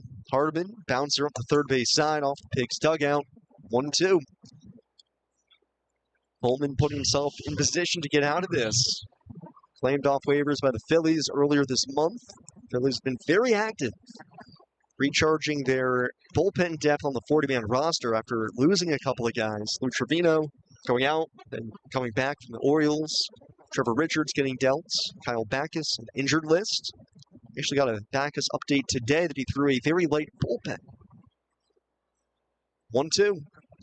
Down the dirt, nice pick by Ricketts, keeps Cabrera put.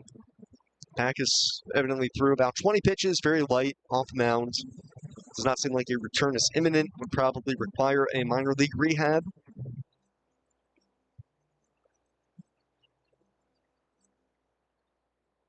Two and 2 on Tyler Hardman. Go ahead run at second, tied at 3 in the 8th. 2-2. Slider down and away. Hardman able to spin on it.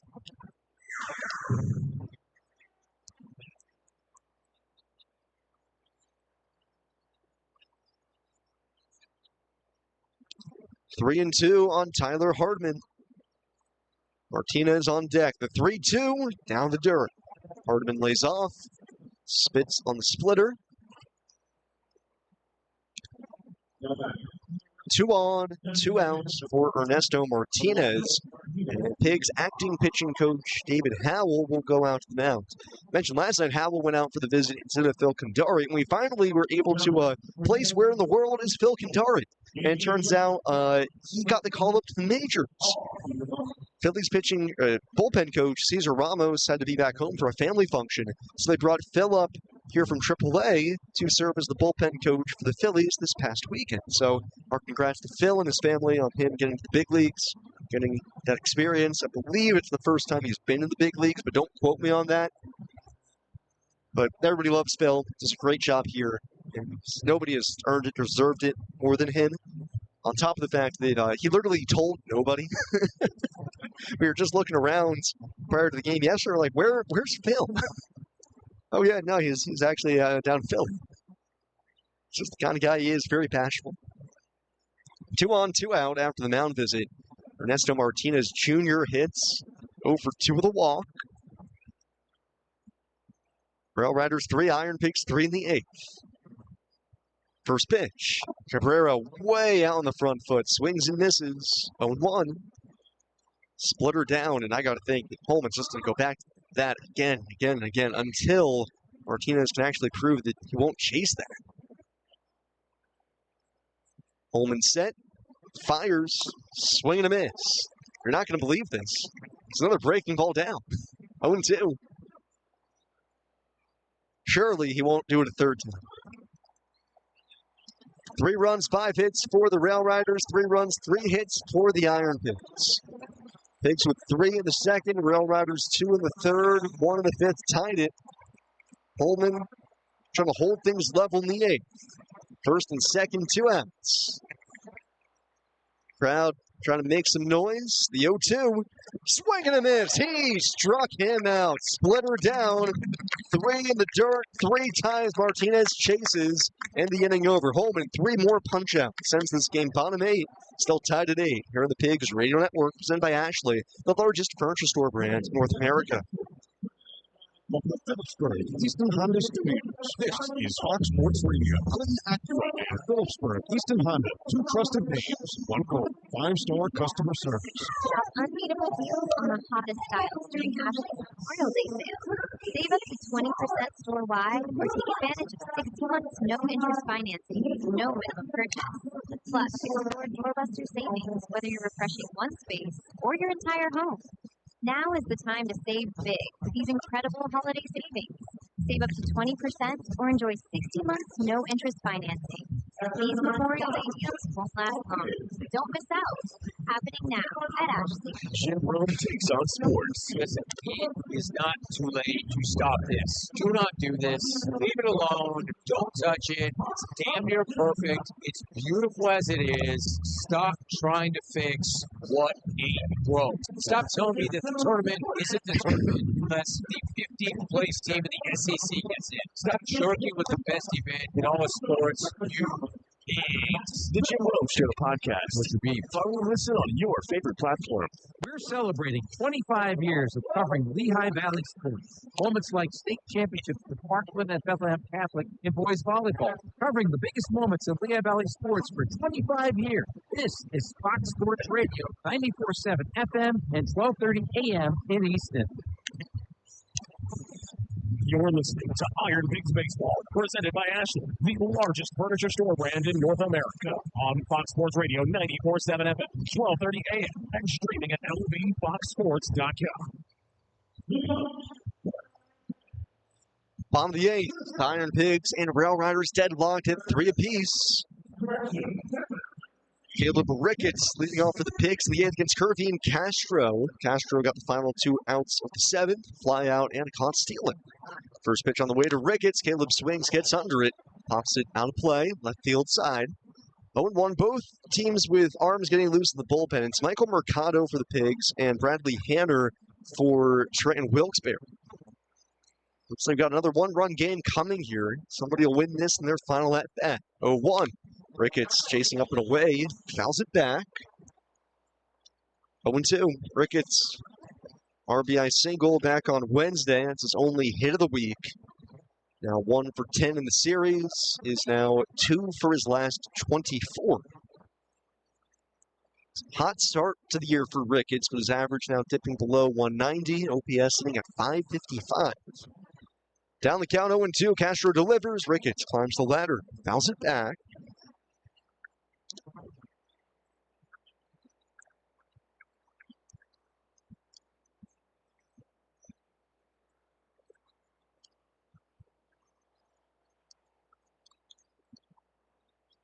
Oh, 2 again. Ricketts, high fly ball, left field, slicing towards the line. Corona chasing after it, is under it, makes the catch.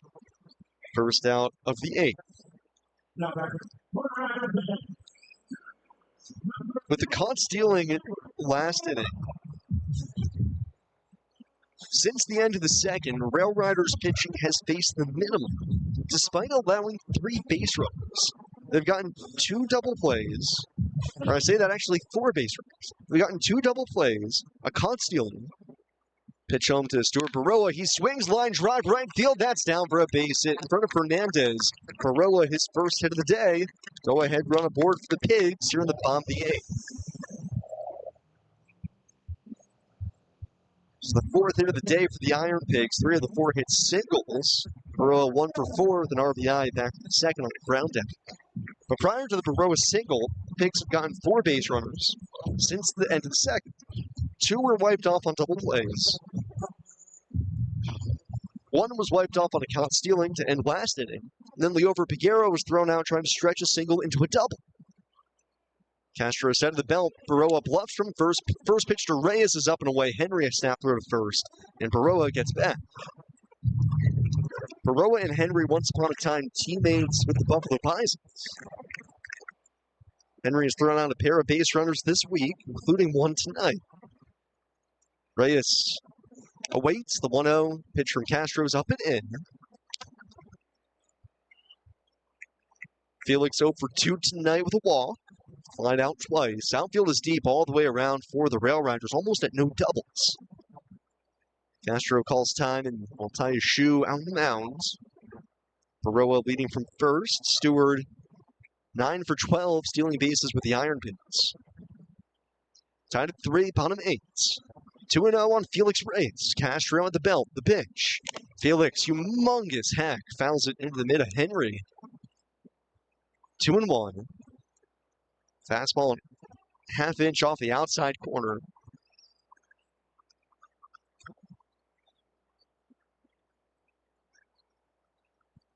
Baroa leaning at first, 2-1. He bluffs, and Reyes swings and misses through the fastball. Late on it, 2-2.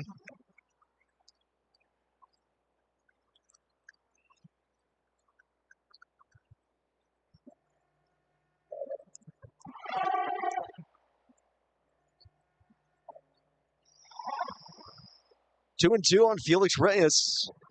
Tied at 3, bomb the 8. Go ahead, run it first. Castro will check on him, and Baroa gets back.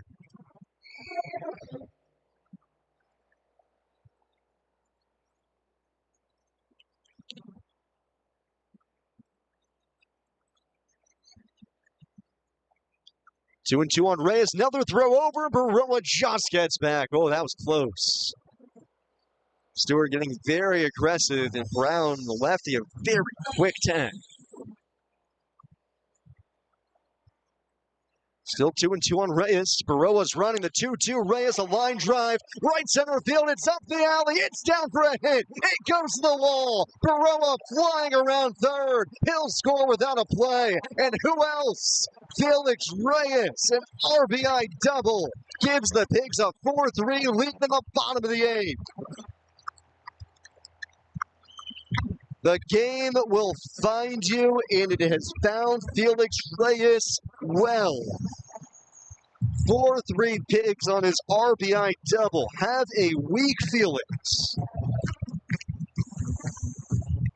For Reyes, it's his 9th RBI in this series, and he's bounced Kervin Castro from this game. Call to the bullpen for the RailRiders. Shelly Duncan will go out, take the baseball. Bradley Hanner comes on. Pigs have the lead and now looking for more. We'll go ahead, take a break, be back in 60 seconds here on the Pigs Radio Network, presented by Ashley, the largest furniture store brand in North America. Basically, get out of the book. The Dan Patrick Show. How does NBC Football Night in America cover that? You do something chronologically about Super Bowl, everything that's nothing else happens. Starting the season.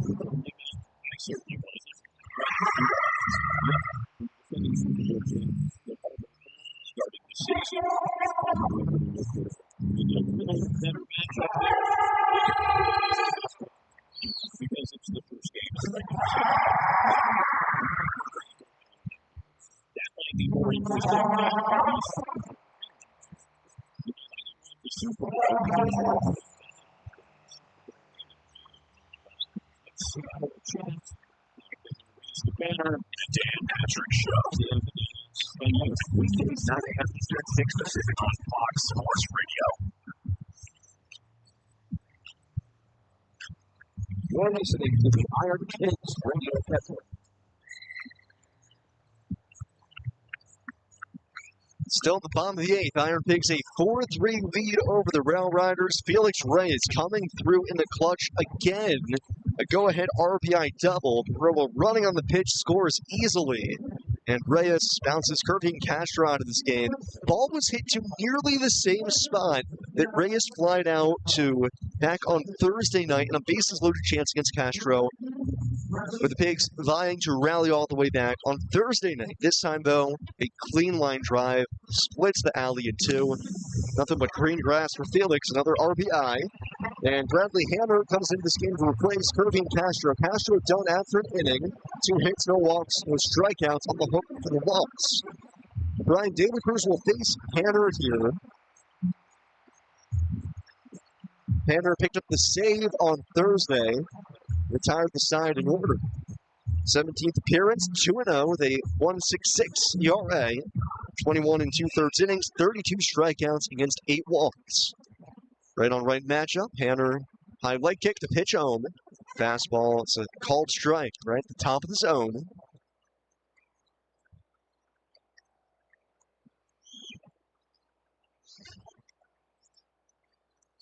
De La Cruz 0 for 3 tonight.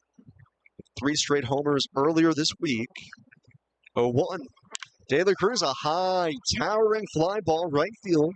Fernandez started back, now coming in, still racing in, finally makes the catch. Huck it back in a second. Reyes retreats to the bag. 2 outs. For De La Cruz, it's just another symptom of when he pulls the baseball, he can put a pounding on it, just late on the fastball, sends it to right field, and that's not where he's going to find his power.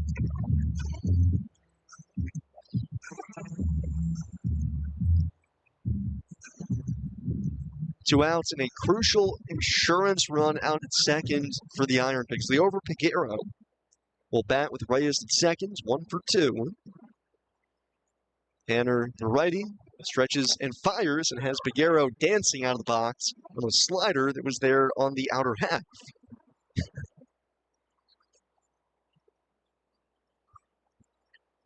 Maybe Piguero just trying to sell it.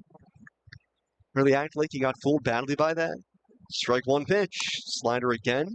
This is down and away. Piguero that time didn't get spooked out of the box, but looked like his knees buckled a little bit.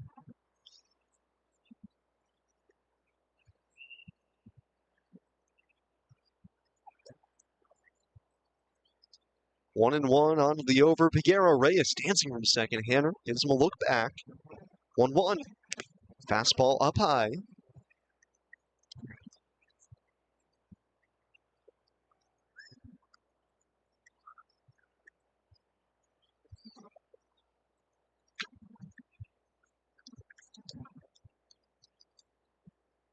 2-1 on Piguero. 4-3 Pigs, bomb the 8th. Trying to win 3 straight to end the series. The pitch, swing and a miss.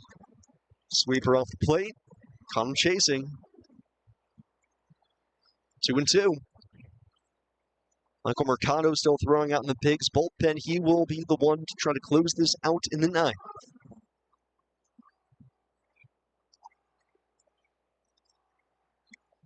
2-2. Sweeper, called strike 3. Piguero thought about challenging. Pigs have 2 of them, but ultimately elects not to. Might have been worth it. Pitch was down and away, but it's called strike 3 to end the inning. Pigs take the lead on the Reyes RBI double. Michael Mercado will try to close it out next. Pigs 3 outs away from the victory. Here at the Pigs Radio Network, presented by Ashley, the largest furniture store brand in North America. Hi, IronPigs fans. I'm Lindsay Forty. I work in human resources at Air Products. I live in Nazareth, Pennsylvania, and I'm proud to support MDA. Air Products, working here, living here, giving here. Hi, IronPigs fans. I'm Nick Medico. I work in energy systems at Air Products.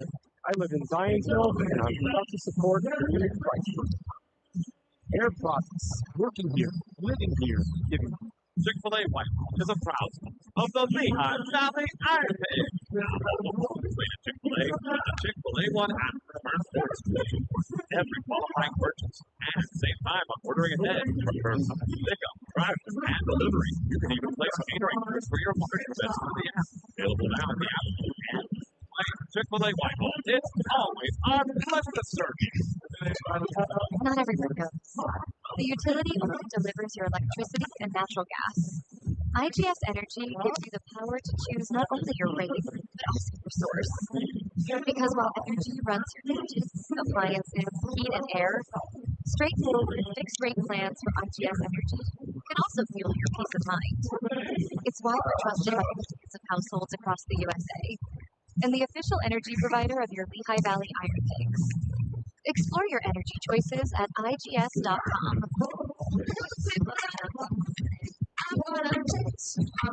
You're listening to the Radio Network.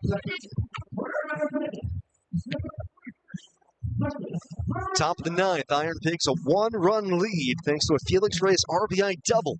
The last of the 8th, 9th RBI of the week. Gives the Pigs a 1-run lead as they look for a 3rd consecutive 1-run win for a series victory here against the RailRiders. Michael Mercado on to close it out. It's his first save chance of the season. Mercado making his 8th appearance, 1-0, 6.75 ERA. It's his 3rd outing of the week. To lead Scranton Holman, who's in line for the victory, will be his first as an IronPig.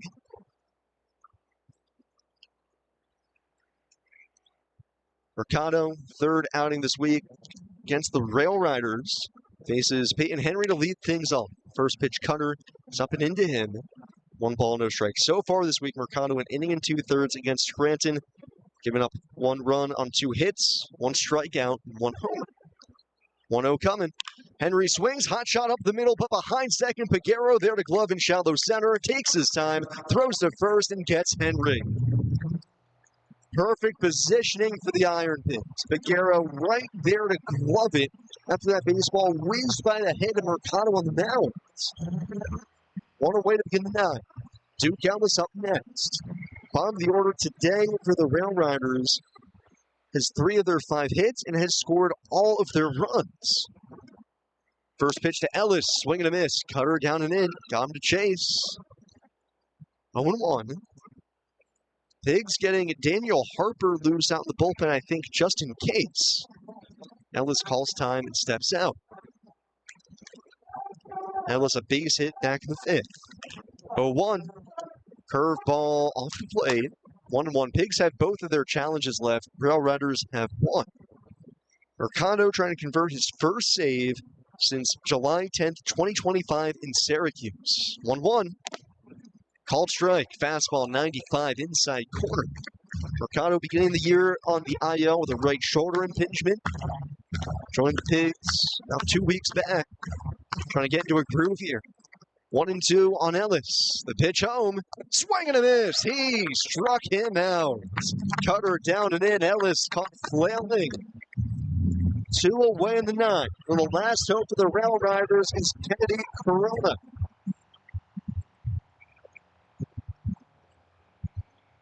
Corona 1 for 3 with a base hit and a run scored in the third.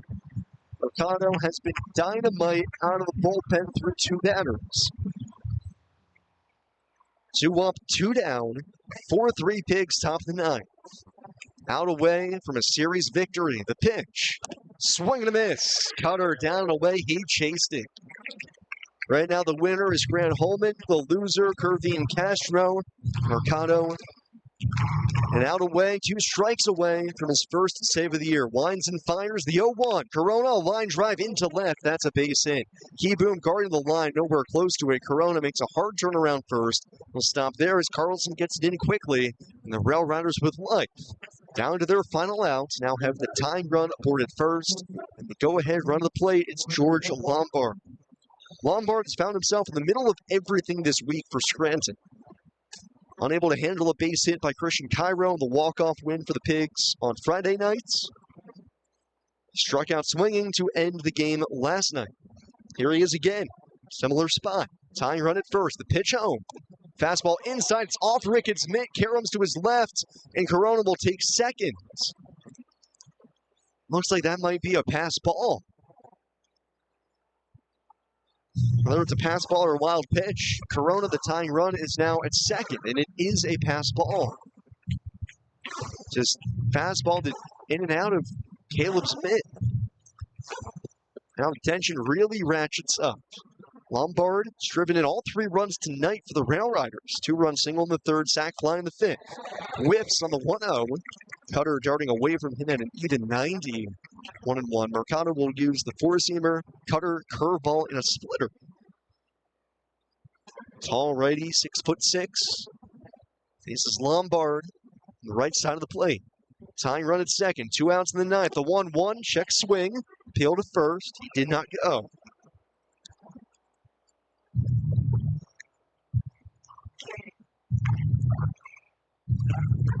Pigs looking for their first series win in a month. And out away, but the tying run in scoring position. 4-3 Pigs in the 9th. The 2-1 pitch. Check swing. Appeal to first again. He did not go. Almost looked like Trevor Daniger flinched. And man, he was very deliberate in making that call. Looking at the replay, I'm pretty sure Lombard did hold. Crowd sure didn't like it. 3-1 on Lombard with the Iron Pig killer, Yanquiel Fernandez, on deck. 3-1 coming. Fastball inside, it's ball 4. Tying run at second, go-ahead run at first, and Yanquiel Fernandez comes to the plate.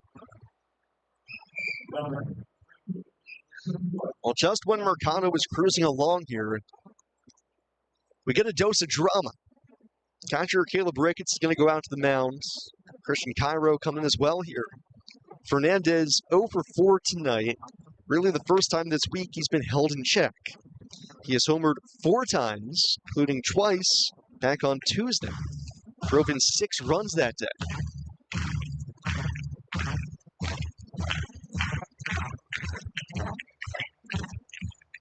He's got 10 RBI this week.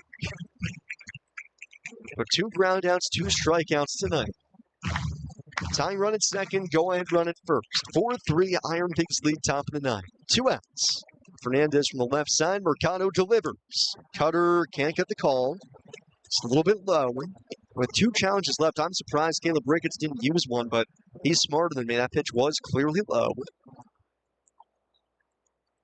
Infield plays Fernandez to pull. 1-0 coming. He swings, line drive down the right field side. That's in for a base hit, going to the corner. Coming in to score, Corona to tie it. Lombard on his way around third. He'll score as well without a play, and Yanquiel Fernandez does it again. 12 RBIs this week, the last 2 coming here in the 9th, vaulting Scranton Wilkes-Barre in front, 5-4 in the 9th. Just a hanging cutter, and Fernandez all over it. Ripped it down to the right field corner. Lombard with good speed at first. Never a doubt he was going to score on that, running on contact. 5-4 Scranton in the top of the 9th. Now to keep it a 1-run game. Pitch home to Oswaldo Cabrera. Fastball at 95, in for a strike. So we'll play the bottom of the ninth. Bradley Hanner will stay on and pitch it for the RailRiders. Cabrera, base hit his last time up, 1 for 4 tonight. Switch hitter batting left, 0-1. Cutter is outside.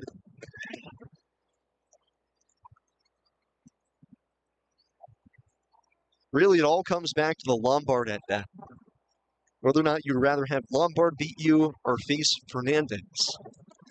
1-1. Cabrera swats it out of play. Left field side, 1-2.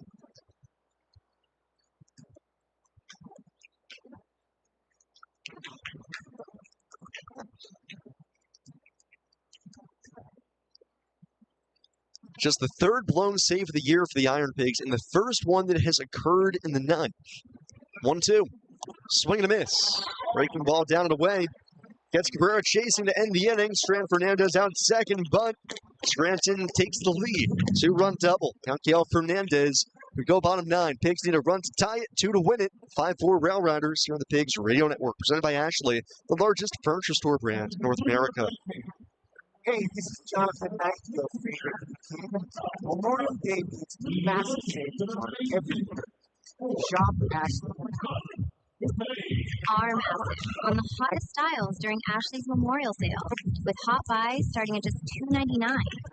Save up to 20% on all Ashley furniture, or enjoy 60 months no-interest financing with no minimum purchase.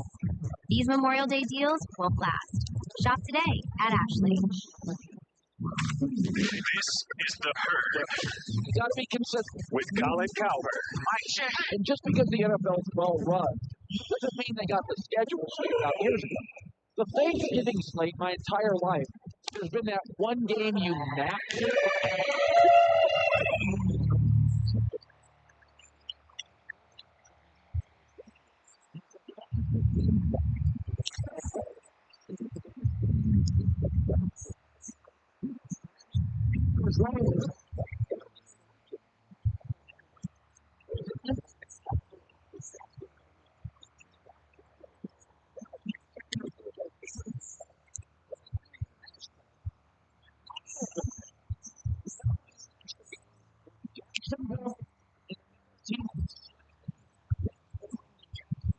This is the herd.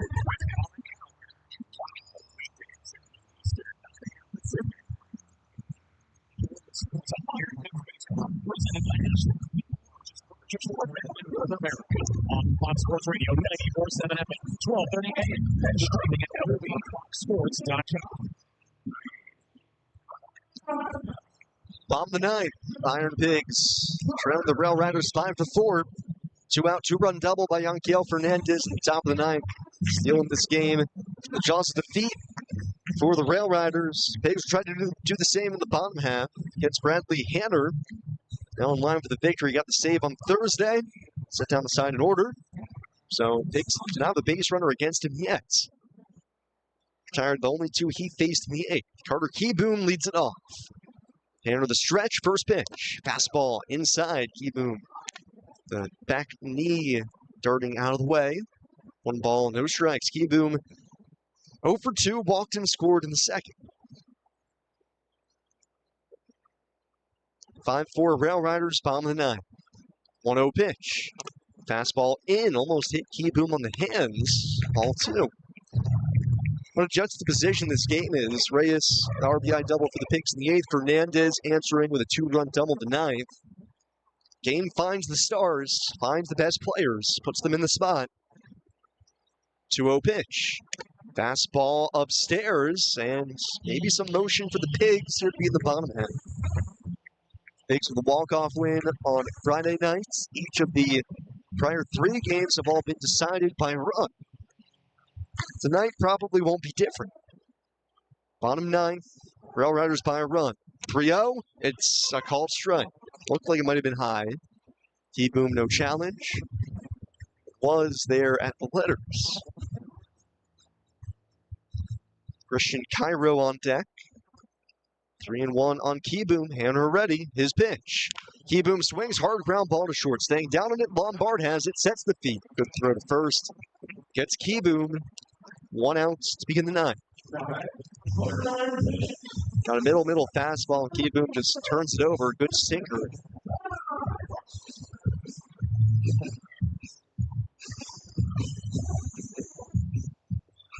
Pigs are unable to rally. It'll go down as a series split in a heartbreaking one.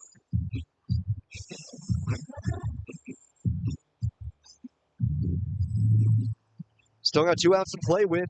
The RailRiders were down to their final out with nobody on. Kennedy Corona singled, Lombard walked, and then Fernandez doubled. First pitch home to Cairo. Hander spins breaking ball onto the inside corner, 0-1. Cairo, 2 of the 5 hits tonight for the Pigs. Doubled in the second, singled in the fourth. Outfield shades him extremely the other way. Hander sets, the righty's 0-1. Sweeper outside. 1 ball, 1 strike.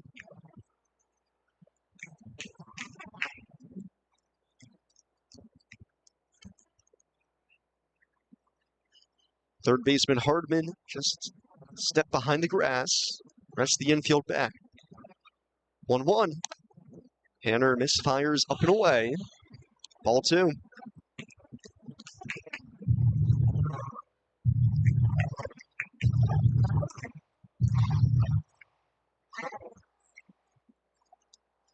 "5-4 RailRiders bomb the ninth. 1 out, bases empty. 2-1 pitch. Cairo swings, hits it in the air, deep down the right field line towards the corner. Fernandez back and over. He makes the catch. Oh, Yanquiel Fernandez positioned perfectly, able to disappear into the right field corner and steal extra bases away from Christian Cairo. That's why they play him the other way like they do. Otherwise, there's no chance Fernandez gets there.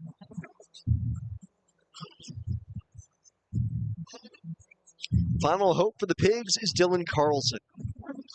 He's got a homer this week. He's the only person not named Felix Reyes or Brian De La Cruz to go yard for the Pigs. Switch hitter bats left. Tanner the pitch. Fastball up and in. And the RailRiders going to challenge this. They only have 1 challenge left. The potential final hitter of the game, a pretty good spot to use it. See if Payne Henry gets it right here, and he did. That's a humongous challenge. So from 1-0 to 0-1, Payne Henry have himself a fantastic game. He's thrown out a runner trying to steal. Been on base a couple of times. Has a hit. Scored a couple of runs. 0-1. Fastball on the outside corner. Now Carlson will challenge. Pigs have 2 left, so you might as well use them now. He's not going to get this one right. It was on the black. But you can't take it with you. It's a strike. Well, you're down to 1 anyway. So the call in the field is confirmed. So the Pigs, with just 1 challenge left, down to their final strike. Now away from a win, now a strike away from a crushing loss. 5-4 RailRiders bomb the ninth. Hanner set. His 0-2. Carlson, a laser, but it's foul down the first base side. Hanner has not allowed a base runner this week. It's gone 6 up and 6 down.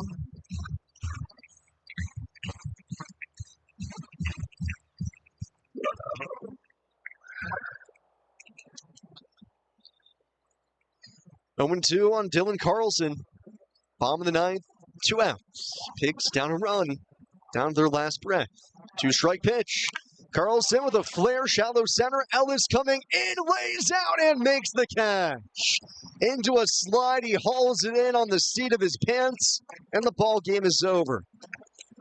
RailRiders escape with a 5-4 victory, stealing this one from the Pigs with 2 outs in the top of the ninth on the Fernandez 2-run double. And then Duke Ellis with a sprawling, sliding catch to win it in the bottom of the ninth, keeping Carlson off base and ending the ball game. The final, it's the RailRiders 5 and the IronPigs 4. We'll go ahead, take a break. We'll come back with totals and a recap on the Staybird Suites Allentown Bethlehem Airport postgame show next. Here on the Pigs Radio Network, presented by Ashley, the largest furniture store brand in North America. Living with eosinophilic esophagitis, EO, it's not easy. Between being misdiagnosed and managing symptoms like difficulty swallowing and food getting stuck in my esophagus, I learned to deal with some coping habits like drinking water after every bite, or I cut food into small pieces. But I had enough of the status quo. Is it time for you to stand up to your EOE status quo? There are ways to manage your condition. Dupixent or Dupixent is the first and only FDA-approved prescription medicine of its kind for adults and children 1 year and older who weigh at least 33 pounds. If you're ready to stand up to EOE guidance, it's time to ask your doctor about Dupixent. Severe allergic skin reactions can occur. Dehydrated reduced with a breathing or swelling of your face, mouth, tongue, and throat. Tell your doctor more worsening or take some pain. Infection or asthma. Don't change or stop other treatments without talking to your doctor. Learn how you can stand up to your EOE status quo at standuptoeoe.com or call 1-844-TUPIXENT. Thanks for listening to Iron Pigs Baseball. Iron Pigs Baseball is brought to you by naming rights partner Coca-Cola, presenting partner Capital Blue Cross, and founding partners of Air Products, Service Electric, Lehigh Valley Health Network, a part of Jefferson Health, B. Braun, The Morning Call, and WFMC Channel 69 News. Now it's time for Staybird Suites, Allentown Bethlehem Airport postgame show with Sam Chellick. Welcome in to Staybird Suites, Allentown Bethlehem Airport postgame show. Sam Chellick with you as the Iron Pigs fall to the RailRiders here in the finale. Split the series this week, 5-4 the final. Just painful loss for the Pigs. A lot of things went right, and just last moment, Yanquiel Fernandez, who has haunted the Pigs all week, does just one more time for good measure. A 2-run double gives the RailRiders a win, and then Duke Ellis seals it with a sliding diving catch to win it for the RailRiders. Let's get you told a recap here before we send things off to Jack Heim for the rest of your evening into the Memorial Day on Monday. Early on in this ball game, just good pitching between the RailRiders, Brendan Beck, and the Iron Pigs between Levi Stout and Ryan Cusick. Pigs, like they did yesterday, using a big early inning, loaded the bases with nobody out in the second, scratched out the first run of the game on an error after a pop-up, an RBI ground out, and a wild pitch, needed a 3-run frame. From there, though, the Pigs' offense was pretty silent. And that gave the RailRiders a chance to get back into this, scoring 2 in the third off of Cusick on a Lombard 2-run single, then an unearned run in the fifth as the leadoff man got on thanks to an error. We stayed tied at 3 as both pitching staffs settled in, mostly Beck for the RailRiders, and for the Iron Pigs, it became a bullpen game. Finally, in the bottom of the 8th, with Stuart Baroa at first, Felix Reyes sent a ball screaming up the right center alley, gave the Pigs a lead, but it was short-lived as Scranton with 2 outs. At the top of the 9th, nobody on base, got a single from Kennedy Corona, a walk to George Lombard, and Yanquiel Fernandez, now 12 RBIs this week, drives in both of them with a double into the right field corner to win it for the RailRiders. Pigs going down in order in the bottom half. Duke Ellis clinching it with a sprawling catch, sliding across the grass to steal a base hit from Dylan Carlson and end the game and steal a win for the RailRiders. Final score, RailRiders 5 and the Iron Pigs 4. Final line score is the RailRiders 5 runs, 7 hits, 2 errors. They leave 7 on base. For the Pigs, 4 runs, 5 hits, 1 error. They leave 3 on base.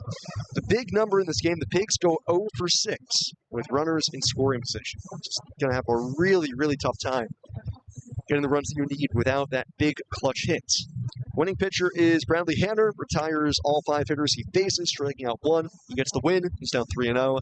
Michael Mercado takes the loss. Tough one for Michael. Looked crisp to begin the inning, and just a brief lapse of command put him into a tough spot. Mercado, 1 inning, 2 runs, 2 hits, 1 walk, 2 strikeouts. First blown save for him, and he takes his first loss, now 1-1 on the year. We started at 6:36. It took us 2 hours and 39 minutes to reach our destination, which happened at 9:15. Final out recorded in front of 8,088 here on Sunday evening at Coca-Cola Park. With the loss, the Pigs fall to 23-28. RailRiders improved to 26-23 in the series. First edition of the Iron Rail this year is split. Much like it was last year, a tight affair all throughout. Pigs ended up winning it 11-10. This year, looks like we are looking at the same path as the final 4 games of the series end up being 1-run games. More than you can ask for, good entertaining baseball just doesn't go the Pigs' way here on Sunday. So, looking ahead for the Iron Pigs, tomorrow an off day. Tuesday, they will begin a series against Buffalo. 6:05 first pitch on Tuesday, kicking off a 6-game set. First time this year that the Pigs have taken on the Bisons. 6:05 first pitch on Tuesday. Talk to you at 5:35 for the pregame show. That'll be the next time that I talk to you, as that'll about do it for my portion of the broadcast here this evening. As always, big thanks from me to you, make us a part of your Sunday night and Memorial Day festivities as well. Big thanks to Jack Heim back in the studio, keeping me company for this one. Big thanks, as always, to our partners who make IronPigs Baseball possible. Naming rights partner Coca-Cola, presenting partner Capital Blue Cross, and founding partners Air Products, Service Electric, Lehigh Valley Health Network, a part of Jefferson Health, Beaver on the Morning Call, and WFMZ Channel 69 News.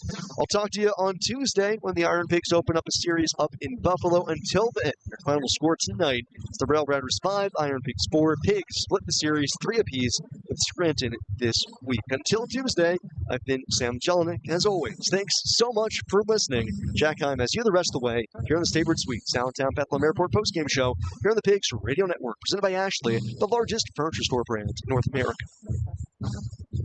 If you were looking all right, good stuff, Jack. Tough one. All of your home Yeah, certainly a tough one. Oh, man. Had it.